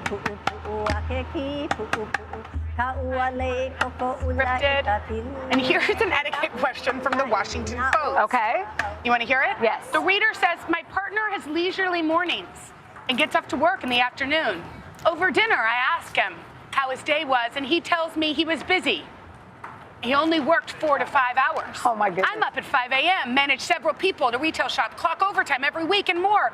Is there a respectful way to respond to a self-described busy day? Ooh, do you want to be the marriage counselor here? I just think you can't do tit for tat. I second that. So the judges here have spoken, and I feel like you have to, everybody's problems are relative, everybody's stress is relative. For somebody working 4 hours a day is enough. Yeah. And for someone else, they need a little bit more. You know what I mean? And everybody does their own thing. Like, I'm not going to say to you, thanks a lot for not having my thing tied tight and for pouring water on my feet in the last segment. I would never say that because I don't want to keep a tit for tat. Well, I just feel like that won't survive. The tit for tat won't survive, right? I mean, we're not marriage counselors, but I don't know. We're not in a marriage, but no, you cannot do that. I feel like you have to just, and I do wake up earlier than Henry. Do you? Of course. You know, and I will say, so I am here in the mornings, right? So my husband takes my kids to school every morning. Same with Henry. And so I'm always like, well, you're lucky. You get to take him to school. You get to make breakfast. You have like these calm mornings. And then there was one day where I was off. We had a scheduling mix up, and I was like, you know, let me just be home and take the kids to school. Yes. It was a lot. One's crying. This one doesn't have her homework. I mean, it was just, so I was like, you know what? Everybody has their job. I think appreciation is the most important thing. It's so funny because this morning Henry texted and he's like, I just was cleaning out. I was cleaning out this. Now I have to actually get to work. It's 9 and I've been cleaning and up leaves or whatever, something in the yard. And he goes, landscaping Hank out. And I wrote, landscaping Hank is the hottest Hank. See? And then he said, well, you don't like him better than insurance bill paying Hank? And I'm like, no, I love him too. Today Talks continues after the break. We have an exclusive chat you can only see here on Today All Day. It has been a long year. Yeah, where it's been anything but normal. Well, now there's hope. The COVID vaccines. I know. It's been a little confusing. Like really confusing. So it's more important than ever to make a plan. Visit planyourvaccine.com to find out where and when to get your vaccine. What are you waiting for? Roll up your sleeves and plan your vaccine. Plan your vaccine. Plan your vaccine. Let's go.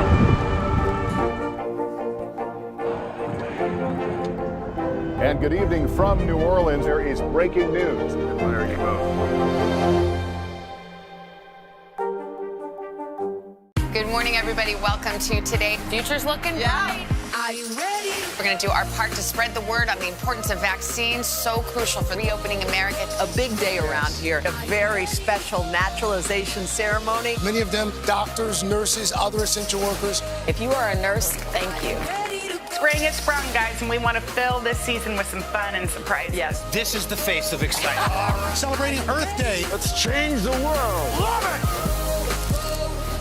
Let's go.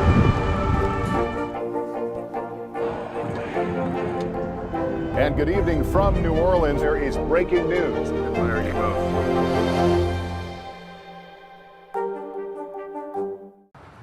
Welcome back to Today Talks and our exclusive content you can only see here on Today All Day. Would you like to sing them the new theme song? For some reason, you know those days when you wake up and you're hype? I guess so. Have you ever had those days? I don't know at 4 or 5 a.m. if I wake up hype, but you did today. I woke up hype. I woke up at 4:30. I got up and I worked out. Donna, actually, wherever Donna is, came to work out with me. Before the show? Before the show. Wow. Donna and I become workout partners every once in a while. What do you guys do in the morning? What do you do? We work out. That's amazing. I know. We work out. We do dancing and fun stuff. That's awesome. But then we were taping some stuff and I was for some reason I was singing and rapping. So what do you think it is? Did you have a great day the day before? I had a good day the day before, but I also think, those days where you just have, I think working out.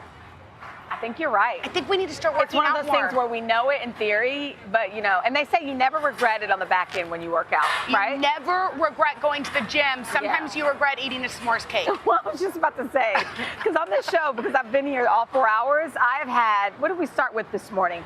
Cocktails. You had a cocktail? A cold brew with like a mojito flavor. No. I've had mango salsa because Dylan did cooking with Cal. They made mango salsa? Every hour we eat. So every hour I eat. And so I feel like that's, your earring. Both of us have had those earring days. Because we didn't have a bat. You just said you weren't going to put it back in, but you did. Yeah, I did. I feel incomplete. I know. Like I did a whole show one earlier without an earring and no one noticed. So. No, nobody notices. All right, fine, we'll just cover you know what? it up. Also sitting on these chairs is like a new adjustment period. It is. And have you noticed that I am sitting, people are probably like, leave Gina alone. I'm like leaning and sitting No, I in your like lap. that you're sitting in my lap. Because otherwise my feet will What happens if, let's see what happens. It's not too bad. No. Oh my gosh, can we redo the show? Is it more? I could have pushed back. But I've been sitting like this the whole time. I know, and I've been like leaning over in your lap. I'm not exactly sure what happened. We've been playing those Plaza Palooza games. It was hilarious, but what happened to me? So there were what do you call them? Red Solo cups. Looking like in the shape of a pizza with water in them. I like how you're describing And you're well, I never played beer pong as a kid. I was a late bloomer. I know. You never played beer pong? No. We're not supposed to say beer pong, but have you never played it? No. I think I know what we're doing Friday. I've never played. You should. I'm actually like the looks I'm getting from the plaza. Well, yeah. Gavin's judging you. Everybody's Rainey judging. is judging you. Zach just judged you. He's talking bad about you right now. I've never. So can I tell you my college graduate self? I was like today.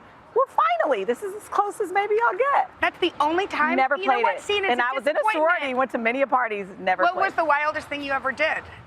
I was not very wild. I didn't even have my first drink until my first job, when all the TV people, the news people go out after the show. Well, that's good.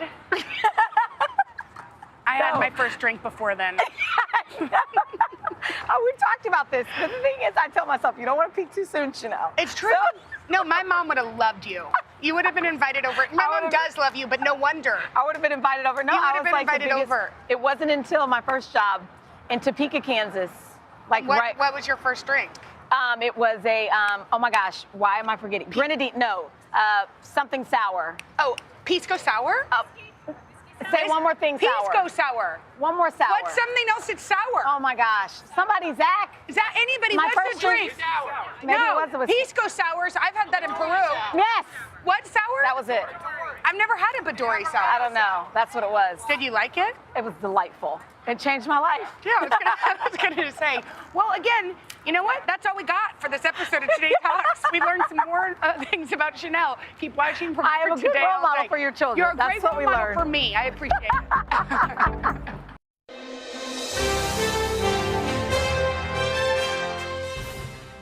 Okay, so Oprah, I think that if I stopped 15 people on the street and asked them who's got it all figured out, who understands life, I think your name would be top of the list, because not only have you kind of talked about stuff you've been through, but you've also healed people, helped people heal. So they say hurt people, and healed people, healed people.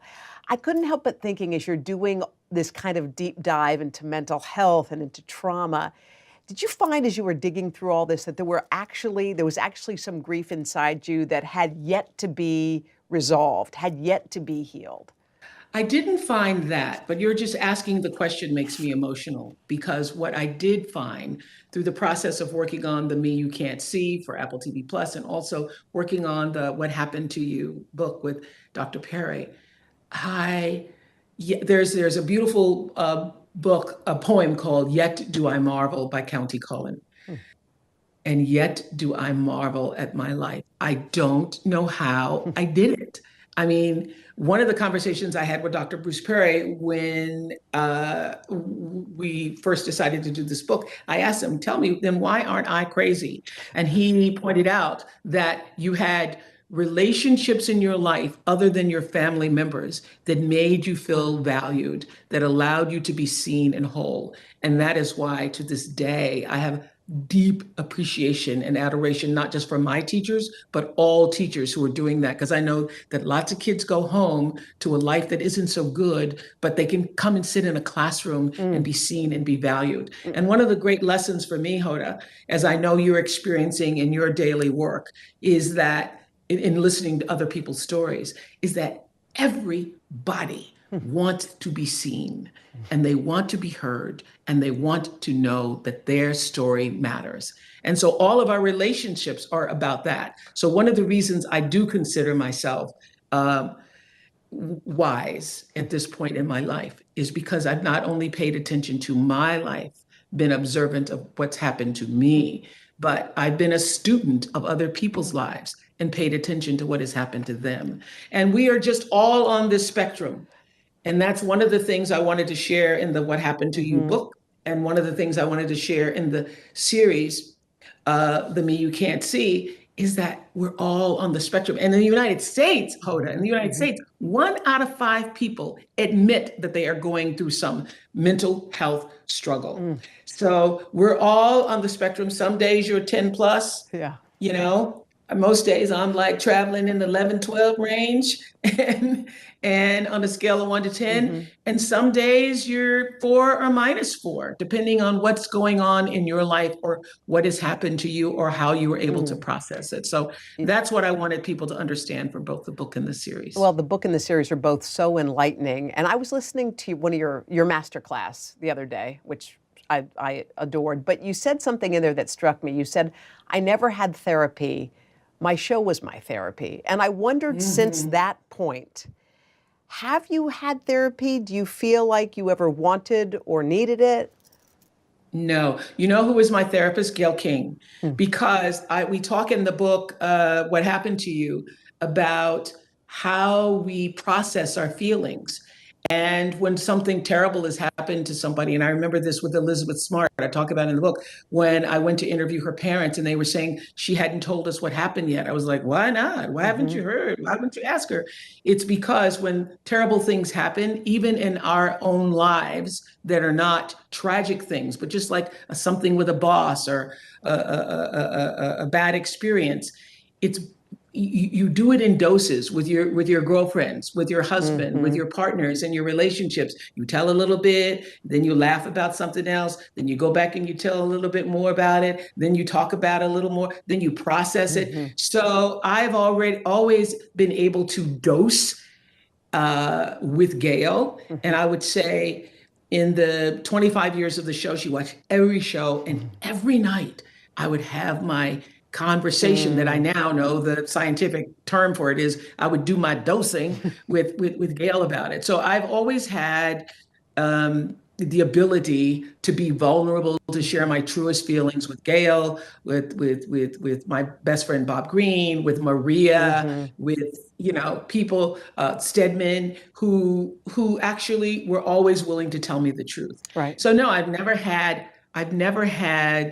a clinical therapist. I've never gone to a therapist. I've never laid on anybody's couch. I don't know if that's even real. Do you lay on the couch? But I have heard stories and shared stories and done exactly what we're trying to do with the Me You Can't See.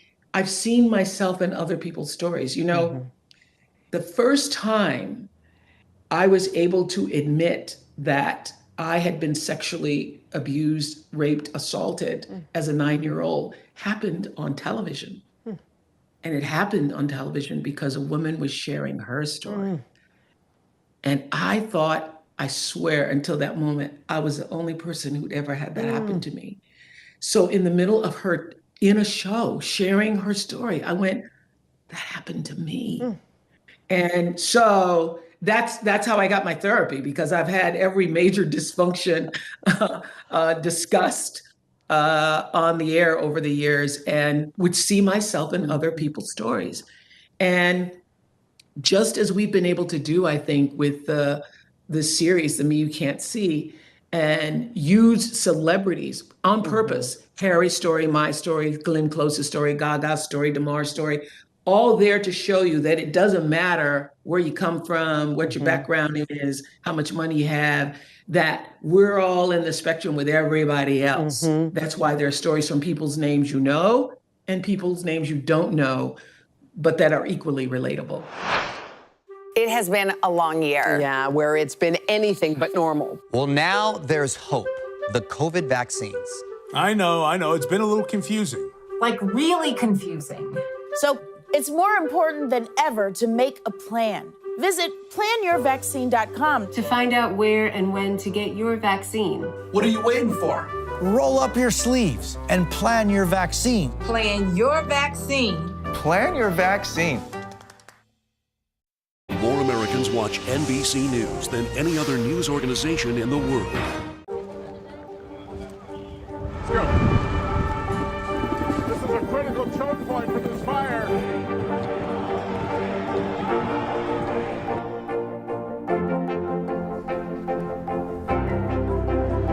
And good evening from New Orleans. Nice to really spend some time with you. Appreciate it.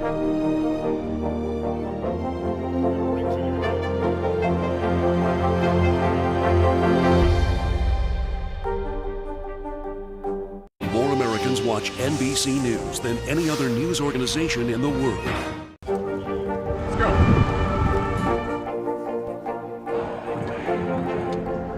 And good evening from New Orleans. There is breaking news. There you go. More Americans watch NBC News than any other news organization in the world. Oprah, what did you learn about your childhood brain? What did you learn recently through this book about how your childhood brain was processing all of that terrible stuff that you had to go through as a child? Such a good question. This book, the What Happened to You book in particular, made me think really differently about my own life. So I think that certainly all of the feelings of not fitting in or my disease to please or feeling like if I don't do what everybody wants me to do, I'm going to be rejected somehow, up until my 40s, literally, when I was running the Oprah show and in the power seat, I would have such angst about having to let somebody go who deserved to be let go, or having to be in a meeting with somebody who I was going to have to disagree with them. And what I realized after doing this book with Dr. Perry is that, what I was afraid of in every instance, I'm afraid I'm going to get a whipping. I'm afraid I'm going to get that whipping, even though I'm the boss lady, even though I'm the one in charge, even though I'm the one who's running the business. I still have that part of myself that until, my late 40s, almost into my 50s, I was still trying to process and figure that part of myself out. I mean, I knew that the reason I felt that way was because of what had happened to me. I just hadn't processed it. So I would say that the What Happened to You book really helped me think about my life. And also to understand that there must have been a lot of, I mostly remember the bad stuff, but there had to be a lot of good stuff for me to have turned out the way that I did, And I think so much of my sense of validation came from outside, like in the church. I was speaking by the time I was 3 or 4. And so I felt seen there. I felt seen by my, teachers. And, my grandmother, who was very harsh, but a lot of Black parents during that era. The idea of hugging and loving on your child, or even allowing the child to feel seen, was just not a part of her life. But she did give me Jesus. She did give me a belief in something bigger than myself. So I'm grateful for that. I love how you said up till you were about 10, you thought Jesus was your daddy. I thought that was the best. You know what struck me? There were so many parts of this that struck me. When you went to go see your mom in Milwaukee for the very first time at age 6, and you were told that you could not come in the house to sleep because you were too dark. Your skin was too dark. You slept outside. Yeah. It struck me that you talked about a guardian angel, like you dreamt of an angel watching you. Did you believe? I named her Melinda. Melinda? Yeah, I named her Melinda. Yeah. Do you believe it was a real? I mean, to this day, do you think that there was really a guardian angel watching over you? I absolutely do. I believe that my belief that there was is what saved my mind. I believe that if I had not believed that I had something bigger and greater than myself to protect me, then I would have lost my mind. I would have become bitter. I would have been really very angry with my mother, and I would have carried that bitterness in a way that would have affected my behavior in school. I would have been acting out. I would have been a different kind of person had I not had a belief in something that was bigger than myself. So do I believe the angel was there? I imagined that she was there. I literally would see her on patrol, in my own little 6-year-old mind. I would see her on patrol like she's there and she's taking care of me and I'm going to be okay, so that I could sleep at night. And I think now, knowing what I know about what happened to you, had I just slept there every night in the fear that I felt the very first night I arrived there, I wouldn't have survived it. I wouldn't have survived it. And I would have awakened every day just angry. But I didn't. I awakened with, okay, and then would get on my knees and pray at night. She's going to come back again and she's going to protect me. So yeah, I think the belief that she was real saved my mind. More Americans watch NBC News than any other news organization in the world. I'm rolling up my sleeves for science, so I'll survive if I contract this virus. For family dinners, family vacations, family anything. For traveling somewhere beyond my living room. And for the Rebels, there is no greater feeling than being in the stadium and cheering on Ole Miss. And now it's your turn. Roll up your sleeves, America. Plan your vaccine, because every shot counts. Visit planyourvaccine.com and make your plan. Let's go.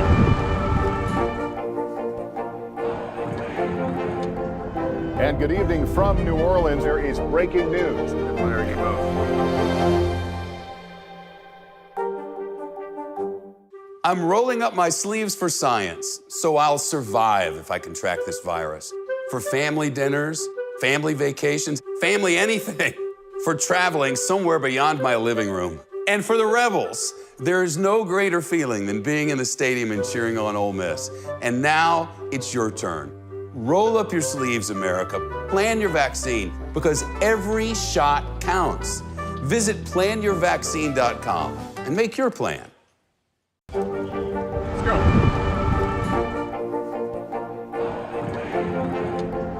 And good evening from New Orleans. There is breaking news. There you go. More Americans watch NBC News than any other news organization in the world. Let's go.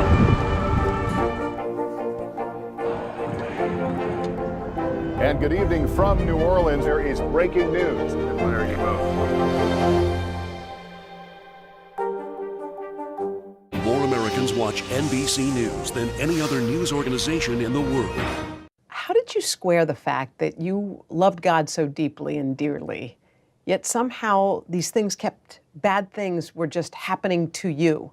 How did you square those two? I love this question, Hoda. There is a wonderful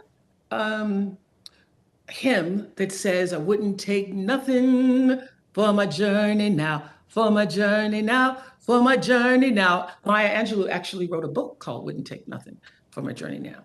And I wouldn't take anything for having been raised the way that I was and having the experiences that I did, because every one of them created what Bruce Perry calls in What Happened to You, post-traumatic wisdom.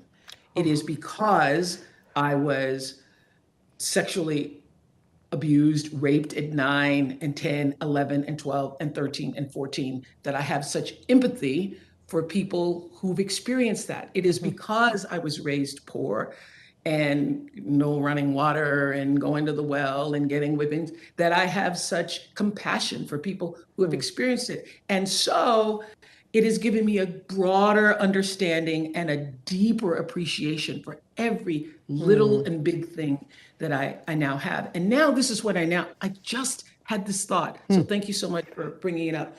I had this thought after writing What Happened to You.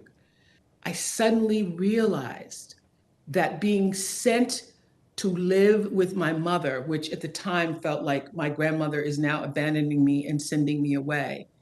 Oh my God, Hoda, I realized that was my saving grace, because otherwise I would have started school in Mississippi, segregated Mississippi, sitting in a classroom where I would be made to feel that I was less than the other children.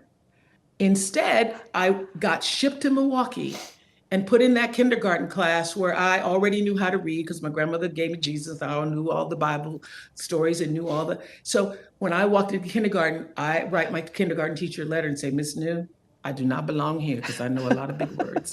And I write them out. Shadrach, Meshach, Abednego, Genesis, Exodus, Leviticus, Deuteronomy, Joshua. And I got sent to the principal's office. So it wasn't until, and then moved to the first grade the next day. So I got myself out of kindergarten. But it wasn't until doing the big revelation for me is, even my grandmother becoming ill and not being able to take care of me in that particular moment is the thing that changed the trajectory of my life in that moment. I just thought, wow, I had never thought of that before. Like, whoa, what happened to me? Oh, I got sent away. I was no longer with my grandmother. And oh, that is the thing that saved me. Because I would be a very different person had I been raised in a Mississippi school. Oh my God, I want to weep right now. I'm having this big wave that's hit me. It's crashing on me.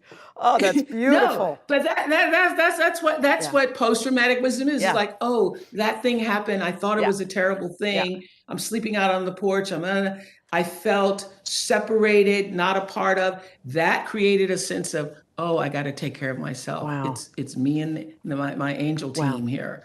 You know, so all of it works out if you're open to see it. Right. If you're open to see what happened to you and let what happened to you allow you to recognize the me you can't see, because they're all connected. Let's go. This is a critical choke point for this fire.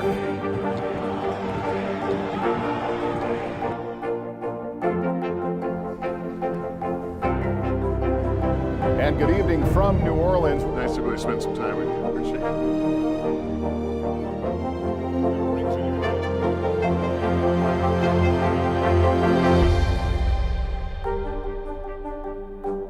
It has been a long year. Yeah, where it's been anything but normal. Well, now there's hope. The COVID vaccines. I know. It's been a little confusing. Like really confusing. So it's more important than ever to make a plan. Visit planyourvaccine.com to find out where and when to get your vaccine. What are you waiting for? Roll up your sleeves and plan your vaccine. Plan your vaccine. Plan your vaccine. Let's go.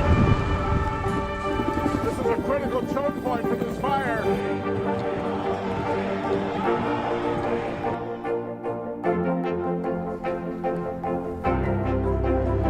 And good evening from New Orleans. Nice to really spend some time with you. Appreciate it.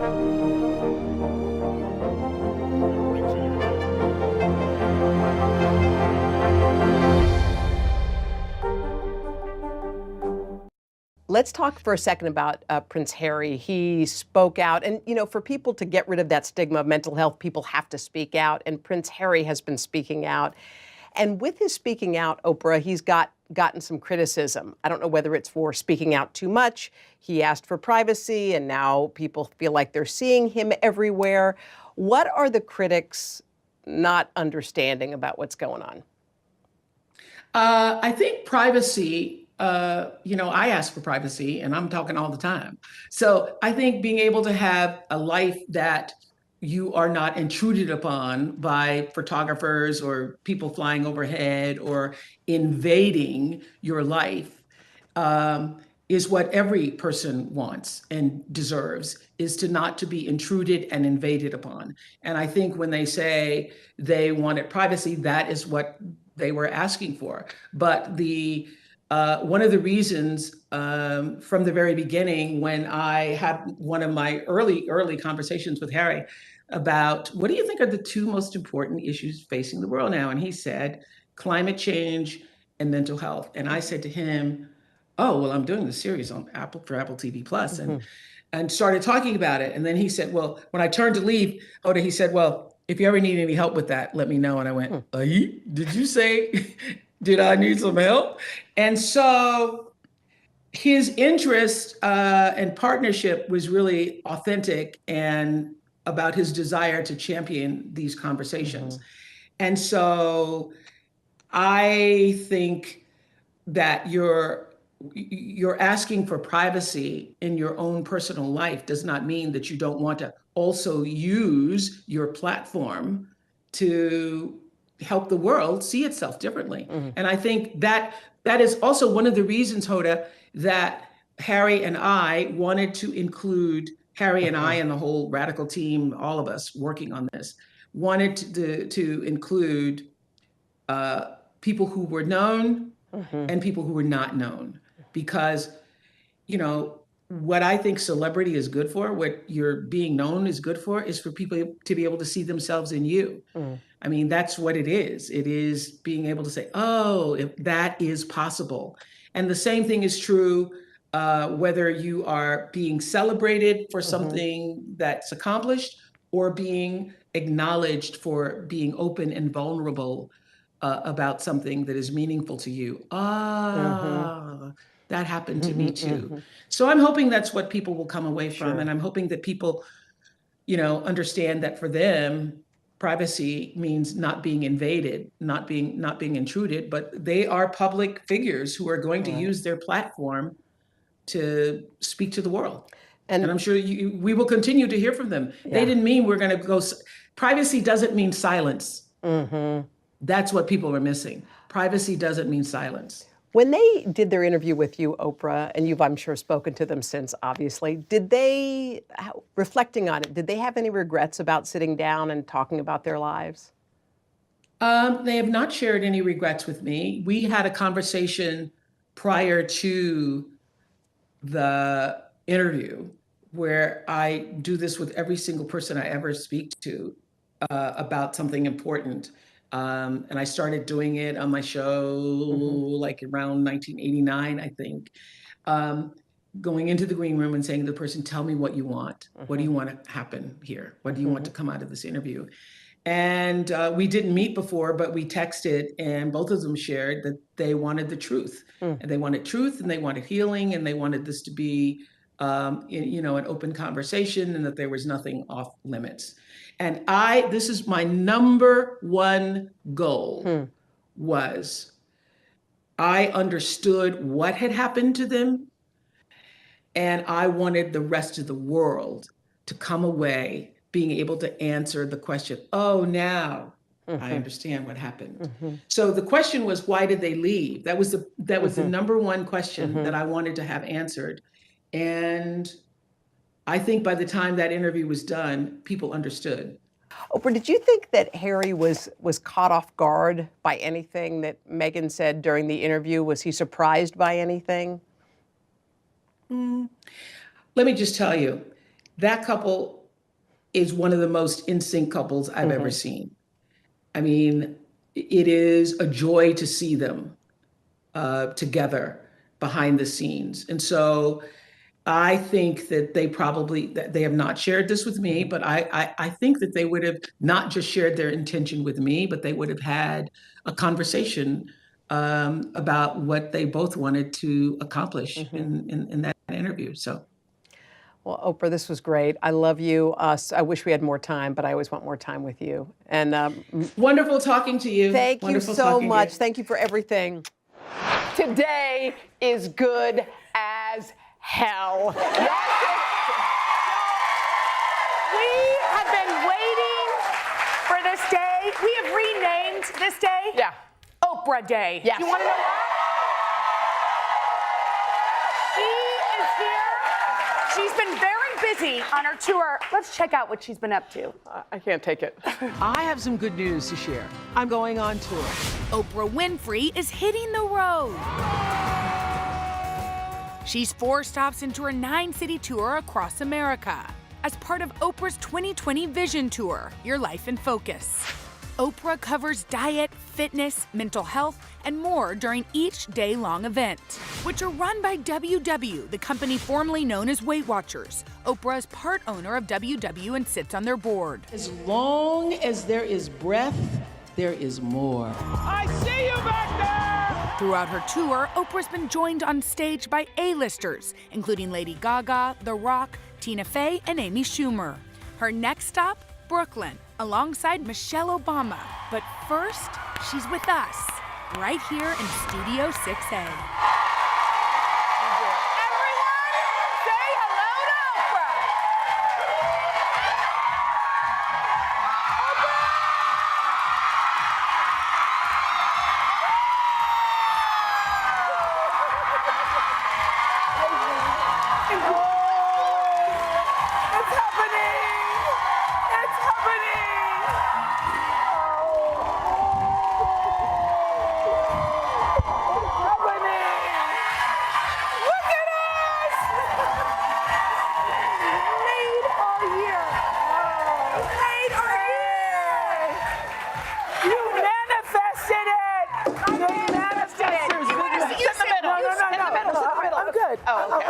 I'm good.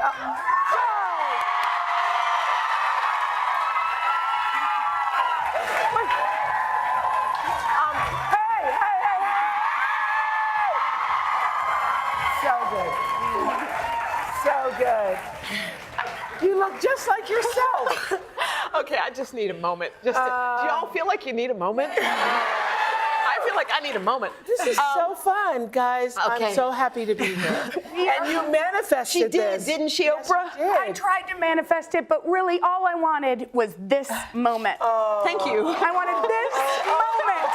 Let's do it again. I manifested this moment. Thank you. Thank you, thank you. Which means, I mean, I can't tell you, Oprah, I feel like I've been in this business 100 years. And I was, thank you. Oh, yes. So cool. Isn't that cool? You probably don't need one, but I'm good. we do. Anyway, sorry, goodbye. I can't, I think, when people say, like, you mean so much to me, but they've never met you, and I know maybe it always does seem a little weird, but this is really one of those moments for me, so well, thank you. Thank you for coming. So tell me why. I know I've heard you say that, but tell me why. Like, you watched over the years?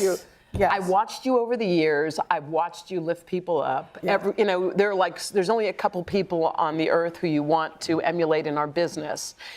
And I watched you like hold people's hearts in your hand. Oh. And I remember thinking, like, how does she do that? And you did it in such a way, and it was always so tender and real. And like the fact that you're sitting here on this day is really kind of blowing my mind. I mean, I'm 55 or 56, nobody knows. But who cares? But it doesn't matter. It just shows you like the kid in you is still in there when you walk in the door. So thank you. And everybody in here must feel the same way. Oh, today, all day, summer's officially here, so get outside, do something fun. Up next, Sama Dada is sharing the ultimate menu for a perfect picnic party in the park. This is sort of like playing with Play-Doh, but it tastes good and it's edible. Play-Doh is not edible, I don't think. Play-Doh is edible? No. Why? There's no way. I just learned that Play-Doh is edible. Don't eat it though. That's disgusting. Just eat these instead.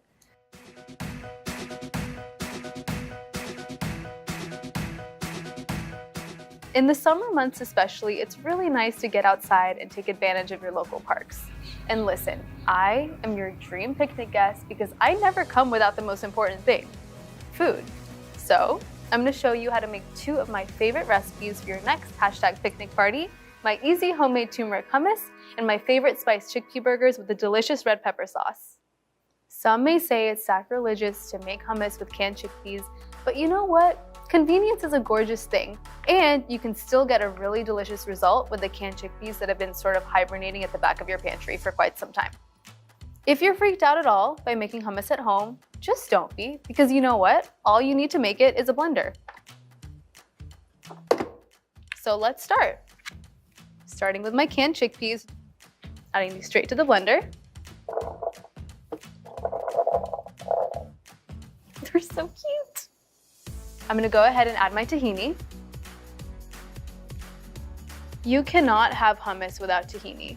It is like peanut butter and jelly, you know what I mean? So don't forget it. You just simply can't have hummus without it. It makes it nice and earthy and creamy and flavorful. Okay. You've got those really savory flavors from that tahini, from the chickpeas, so now we need a little bit of tartness, and that's where our lemon juice comes in. Just gonna roll the lemon to release some of that juice.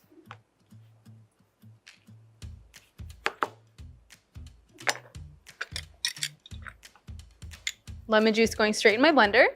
It's gonna make this hummus really bright and zingy. I will warn you, once you learn how to make this hummus at home, you may never go back to store-bought. I'm sorry, but I'm just not sorry. Perfect. Lemon is done. Now I'm gonna add in my garlic. I like using raw garlic here because it has a really punchy, flavorful taste, and we want all of that flavor in this hummus. Here's where we really spice it up, okay? We're gonna add my 3 favorite spices. I'm adding some cumin.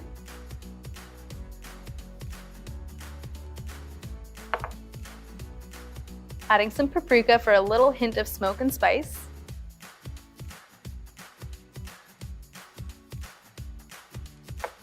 And what would this turmeric hummus be without turmeric? It doesn't make sense. So I'm adding my turmeric in.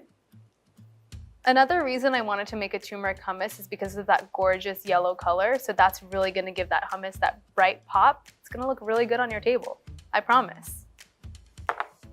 Now I'm gonna add a little bit of salt and some freshly ground black pepper.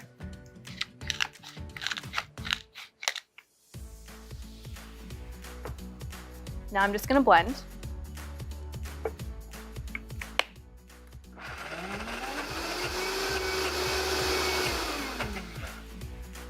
In order to get this hummus super smooth, we're gonna add a little bit of water, tablespoon by tablespoon, until it reaches our desired consistency. For me, that's very smooth and velvety and luxurious.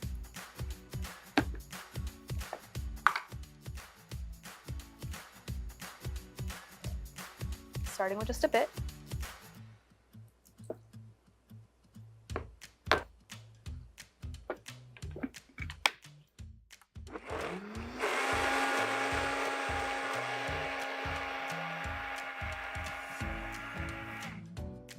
The trick with this hummus to get it super velvety smooth is when you reach your desired consistency, blend it for an extra 3 or 4 more times. That's gonna make it even more smooth.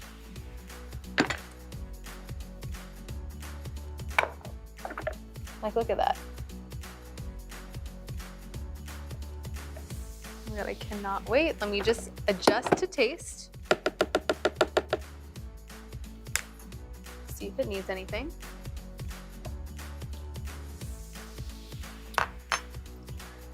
I mean, come on. It's perfect. I'm gonna add the hummus into my bowl. Have you ever seen anything this smooth in your life? No, right?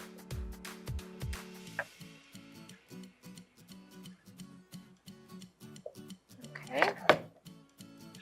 Now, let me show you how to adorn this hummus. I'm gonna smooth it out. I created a little swoosh so that the olive oil and spices have a little home. Drizzle some olive oil on top. Sprinkling with a little bit of za'atar. If you don't know what za'atar is, it's a Middle Eastern spice blend with sumac, sesame seeds, and another host of spices. It's so good. If you don't have za'atar, don't worry, you can totally omit it, but I think it tastes amazing with it.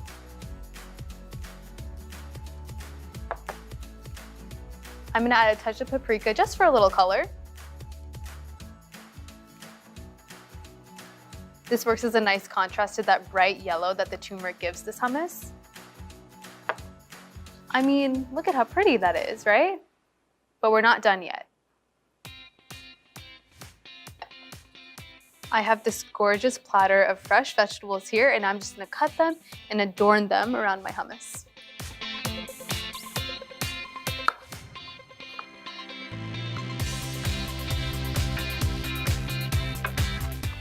If you don't feel like slicing your veggies yourself, no worries. You can buy it pre-cut. I've got some time on my hands. I mean, this is art. Monet? Is that you? It's me.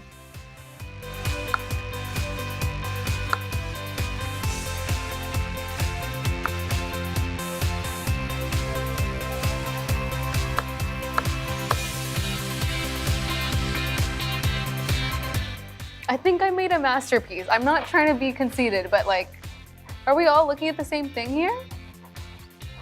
Doesn't this make you want to be one of my picnic guests? Maybe? So pretty. Need to take a picture. My phone really does eat first. I know that's cliche, but it's kind of true. Oh my God, I was immediately taken aback by how pretty this looked. I cracked myself up.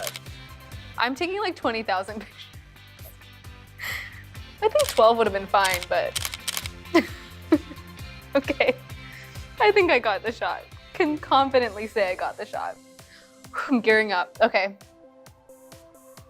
This is the most both exciting and tragic part of making hummus, is that part where you ruin the art. But it's okay. This is what it's for. Okay, I'm going in.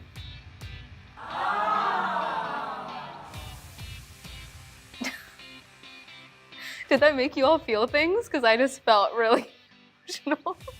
Okay, ready to taste.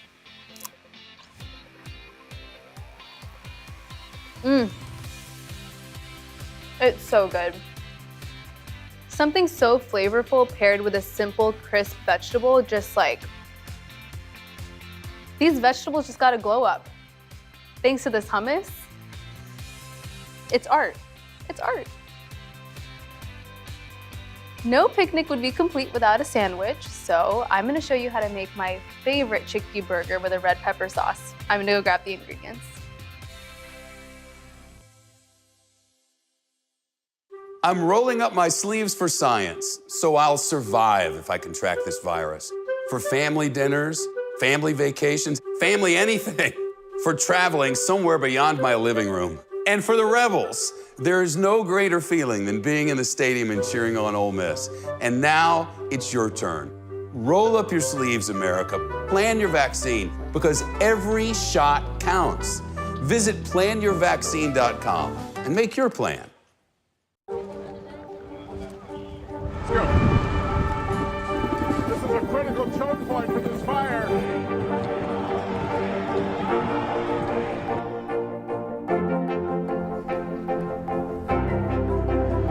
And good evening from New Orleans. Nice to really spend some time with you. Appreciate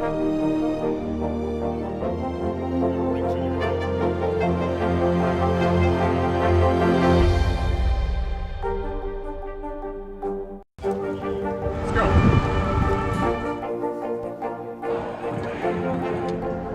And good evening from New Orleans. There is breaking news. There you go. More Americans watch NBC News than any other news organization in the world.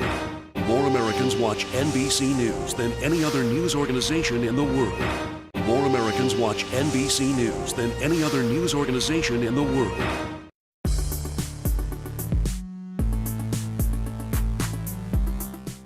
To turn your favorite hummus into my red pepper special sauce, first cut 2 peppers in half and de-seed them. Then roast the red peppers at 450 degrees for about 25 minutes. After removing the peppers from the oven, they'll need to be steamed for 10 to 15 minutes. You can do this by inverting a glass bowl over the peppers onto a cutting board. Sealing the peppers creates steam, making it easier for the skins to peel right off. Remove the pepper peels and discard. Yep, they're a little slippery. Roughly chop the red peppers into large pieces. Add 2 cups of your favorite hummus to a high-speed blender. Homemade or store-bought will do just fine. Now, drop in your roasted red peppers.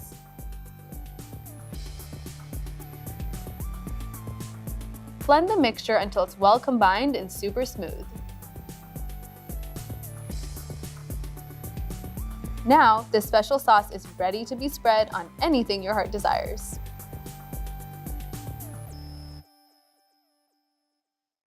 Let's go.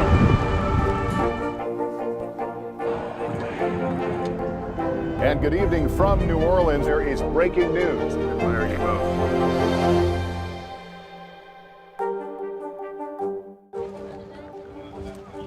Let's go. This is a critical choke point for this fire.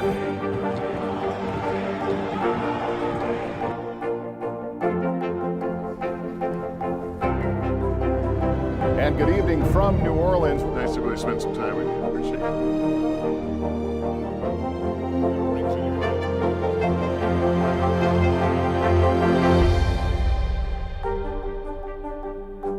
More Americans watch NBC News than any other news organization in the world. It has been a long year. Yeah, where it's been anything but normal. Well, now there's hope. The COVID vaccines. I know. It's been a little confusing. Like really confusing. So it's more important than ever to make a plan. Visit planyourvaccine.com to find out where and when to get your vaccine. What are you waiting for? Roll up your sleeves and plan your vaccine. Plan your vaccine. Plan your vaccine. Let's go. This is a critical choke point for this fire.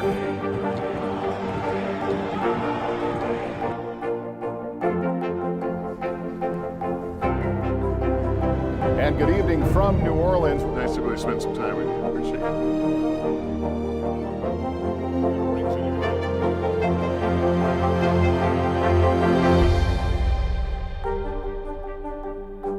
More Americans watch NBC News than any other news organization in the world.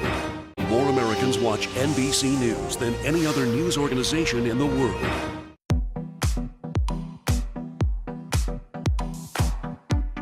Having a good veggie burger recipe in your back pocket is sort of like having your best friend on speed dial. It's pretty useful. And I don't know if people are really using speed dial anymore, but you get the point. My chickpea burgers are deliciously spiced, they're super hearty, and they're perfect for when you want something substantial that still happens to be plant-based. First things first, I want this burger to have a lot of complex layers of flavor, so I'm gonna saute some onion and garlic to put in it. Just gonna dice my red onion.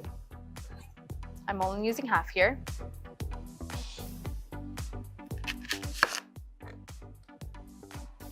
I'm using a red onion here because I really like that it adds that nice sweetness. It's gonna be so good in this veggie burger.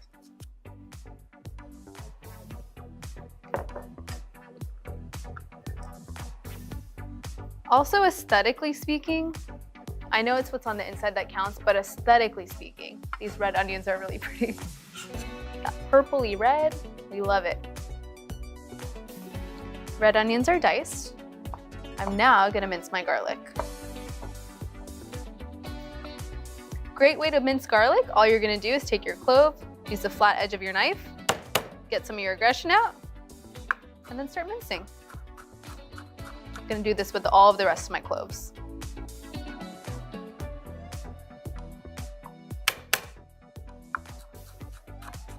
Garlic, it's our friend, okay? You may smell like garlic for 3 days after cooking with it, but it's worth it. It's worth the price you have to pay. We wanna extract all of that garlicky flavor. It's so good. And we're mincing it really finely so that we can get out all of that flavor, all of that aroma, all of that garlic perfume that will plague you for the next 3 days. All right. Now I'm gonna heat my pan and add some olive oil.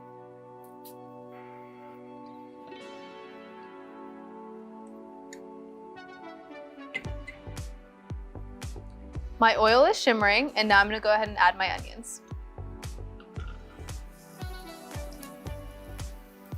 Got some resistant ones in here. Don't worry, you're gonna become a burger. Something to celebrate. All right. We want these onions to be tender, translucent, starting to brown around the edges. When we get a little bit of that caramelization, it's gonna impart so much flavor onto these burgers.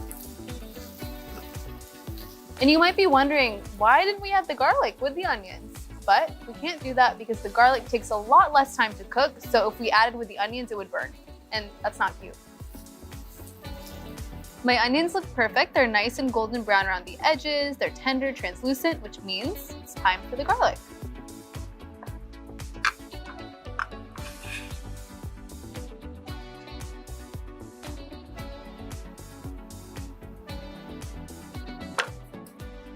Okay. Doesn't need too much time to become a little brown, about 2 minutes. Don't forget, and I'm reminding you here, to season with salt and pepper.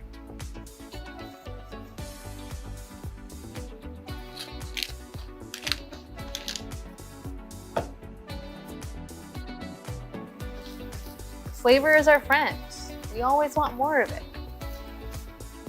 Okay, this looks amazing. The garlic is nice and golden, it's got some color. I'm gonna set this aside to cool and then get to work on the base of my burger.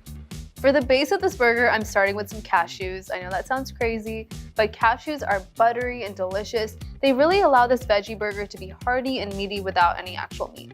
So I'm gonna add that into my food processor. I'm using raw cashews here, unsalted, completely raw. This is important.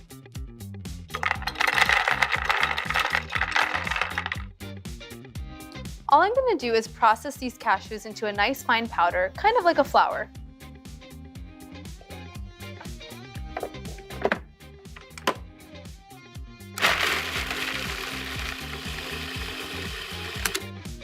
Looks pretty good. All right, this looks perfect. Let me just show you the texture real quick. It's sort of like this nice flour, you can see. It's gonna be a really hearty base for this burger.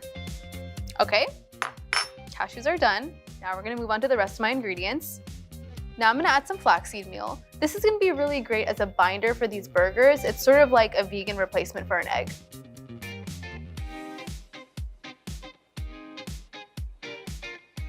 Okay, looking cozy in there.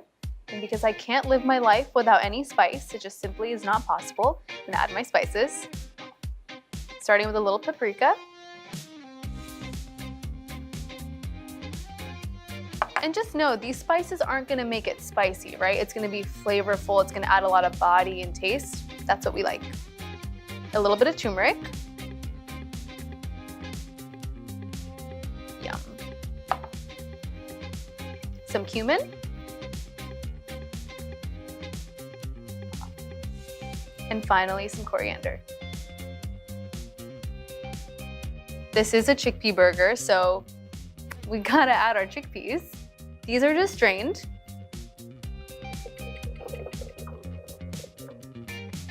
And now we're gonna process.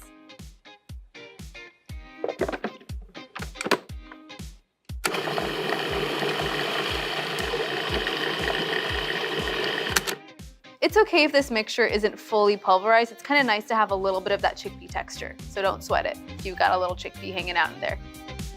Now I'm just gonna add some olive oil, and then remember my onions and garlic from earlier? These are going in there as well. A little olive oil. And then my onions and garlic.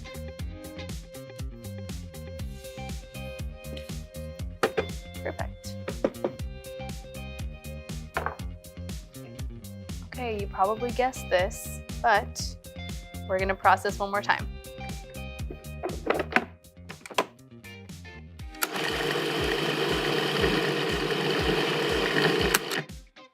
My mixture is looking amazing. Gonna transfer it to a bowl.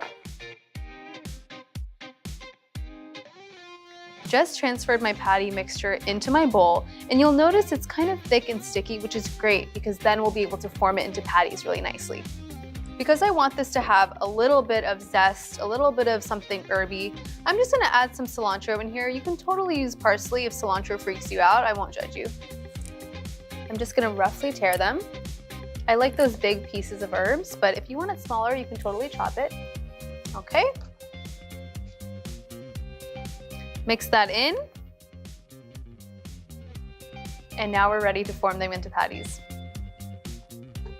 A couple things I want to do before I form these into patties. First, remove all my rings, because I wear like 12,000. And now I'm going to oil my hands just to make sure that nothing sticks to them. Just a little on here, just a little. Using extra virgin olive oil. I think you're moisturizing your hands, but you're really just prepping to make your burgers. Okay, here we go. It's very fun, very therapeutic, and look how well this sticks together.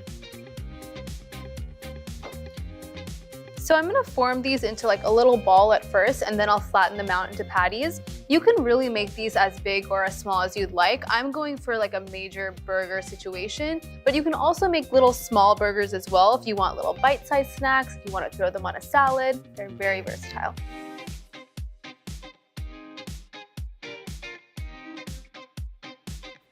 See how virtually nothing is sticking to my hands? You can thank the extra virgin olive oil for that. You've got a lot of really hearty elements in this burger, the cashews, the chickpeas. It allows it to stick together, but also allows you to feel really satiated. It's really delicious and just a really great way to eat a veggie burger that's exciting. I'm gonna put these in the oven at 375 degrees for about 15 to 20 minutes. Make sure you flip them once halfway through baking. And if you don't wanna eat them now, don't worry, you can freeze them for another day. They're perfect for meal prep.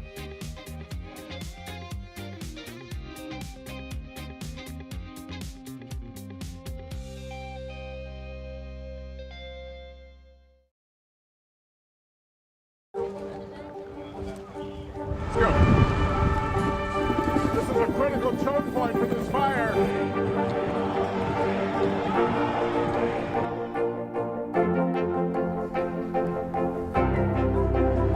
And good evening from New Orleans. Nice to really spend some time with you. Appreciate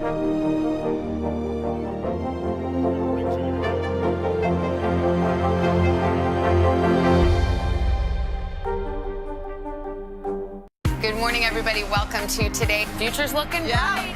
Are you ready? We're going to do our part to spread the word on the importance of vaccines, so crucial for reopening America. A big day around here, a very special naturalization ceremony. Many of them doctors, nurses, other essential workers. If you are a nurse, thank you. Spring has sprung, guys, and we want to fill this season with some fun and surprises. Yes. This is the face of excitement. Celebrating Earth Day. Let's change the world. Love it! It has been a long year. Yeah, where it's been anything but normal. Well, now there's hope. The COVID vaccines. I know. It's been a little confusing. Like really confusing.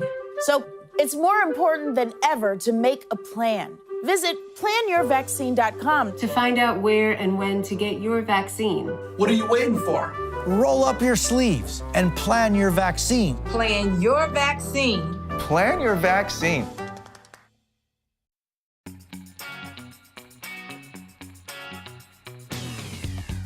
I mean, is this a joke? Look at this. That crisp golden exterior?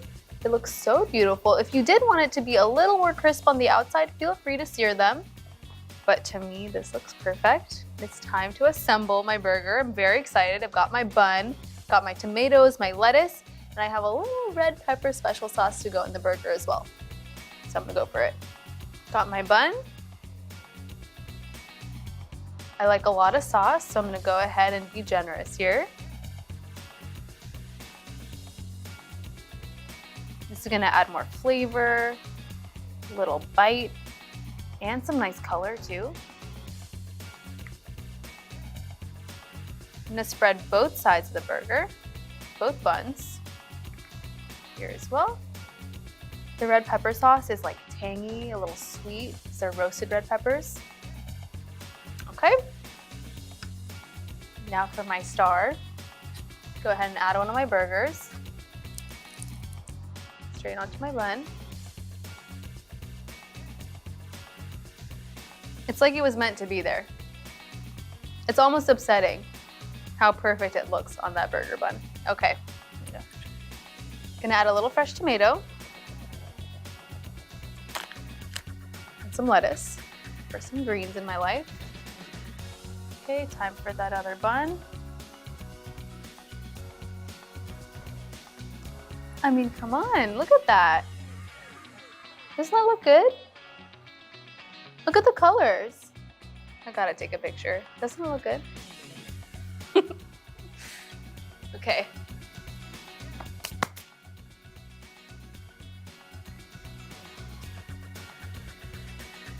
Oh my God, look at that. All of those layers of flavor. That looks really good. Okay, is it time? I'm nervous I'm not gonna eat this in a cute way at all, but I guess it really doesn't matter. Okay, here I go. I'm gonna go from this side. This seems more approachable to me. Okay, here we go.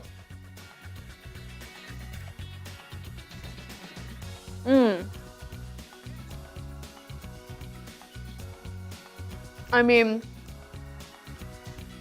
this chickpea burger is so well spiced, So well seasoned. I think I need another bite. It seems like I must take another bite. Okay. It's just simply not right. It's simply not right how good it is. That red pepper special sauce though, ties everything together. See, this is why I'm everyone's favorite picnic guest. I do stuff like this. Then they always invite me again. You can be that person too. I'm speechless. I'm speechless. I'm speechless. Okay, I'm going in. Someone has to stop me. Someone has to stop me. I'm gonna keep eating this. No one's gonna stop me? Okay. All right.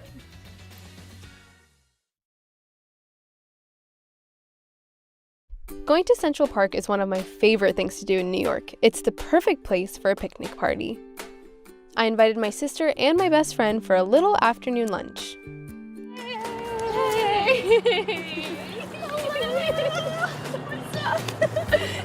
on. Hey guys, look at my crudité prata. Yeah, I'm eyeballing it. I cannot live my life without hummus, and I love bringing it to a picnic because it's easy to pack and snack on.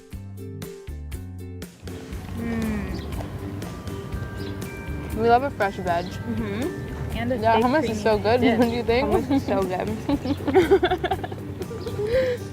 My chickpea burger is one of my favorite plant-based meals. It's hearty and comforting, plus it's great hot or room temp.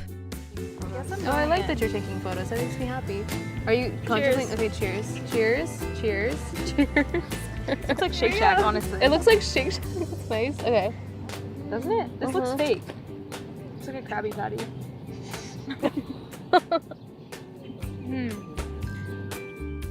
There's nothing I love more than sharing my food with the people that I love, and a picnic is a great place to do it. Let's do it. Okay.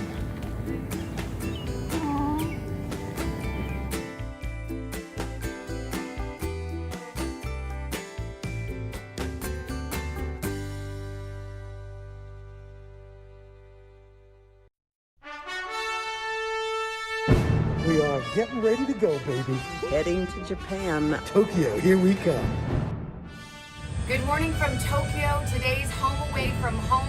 This is our Today Show Olympic workspace. Our writers, our producers, our crews.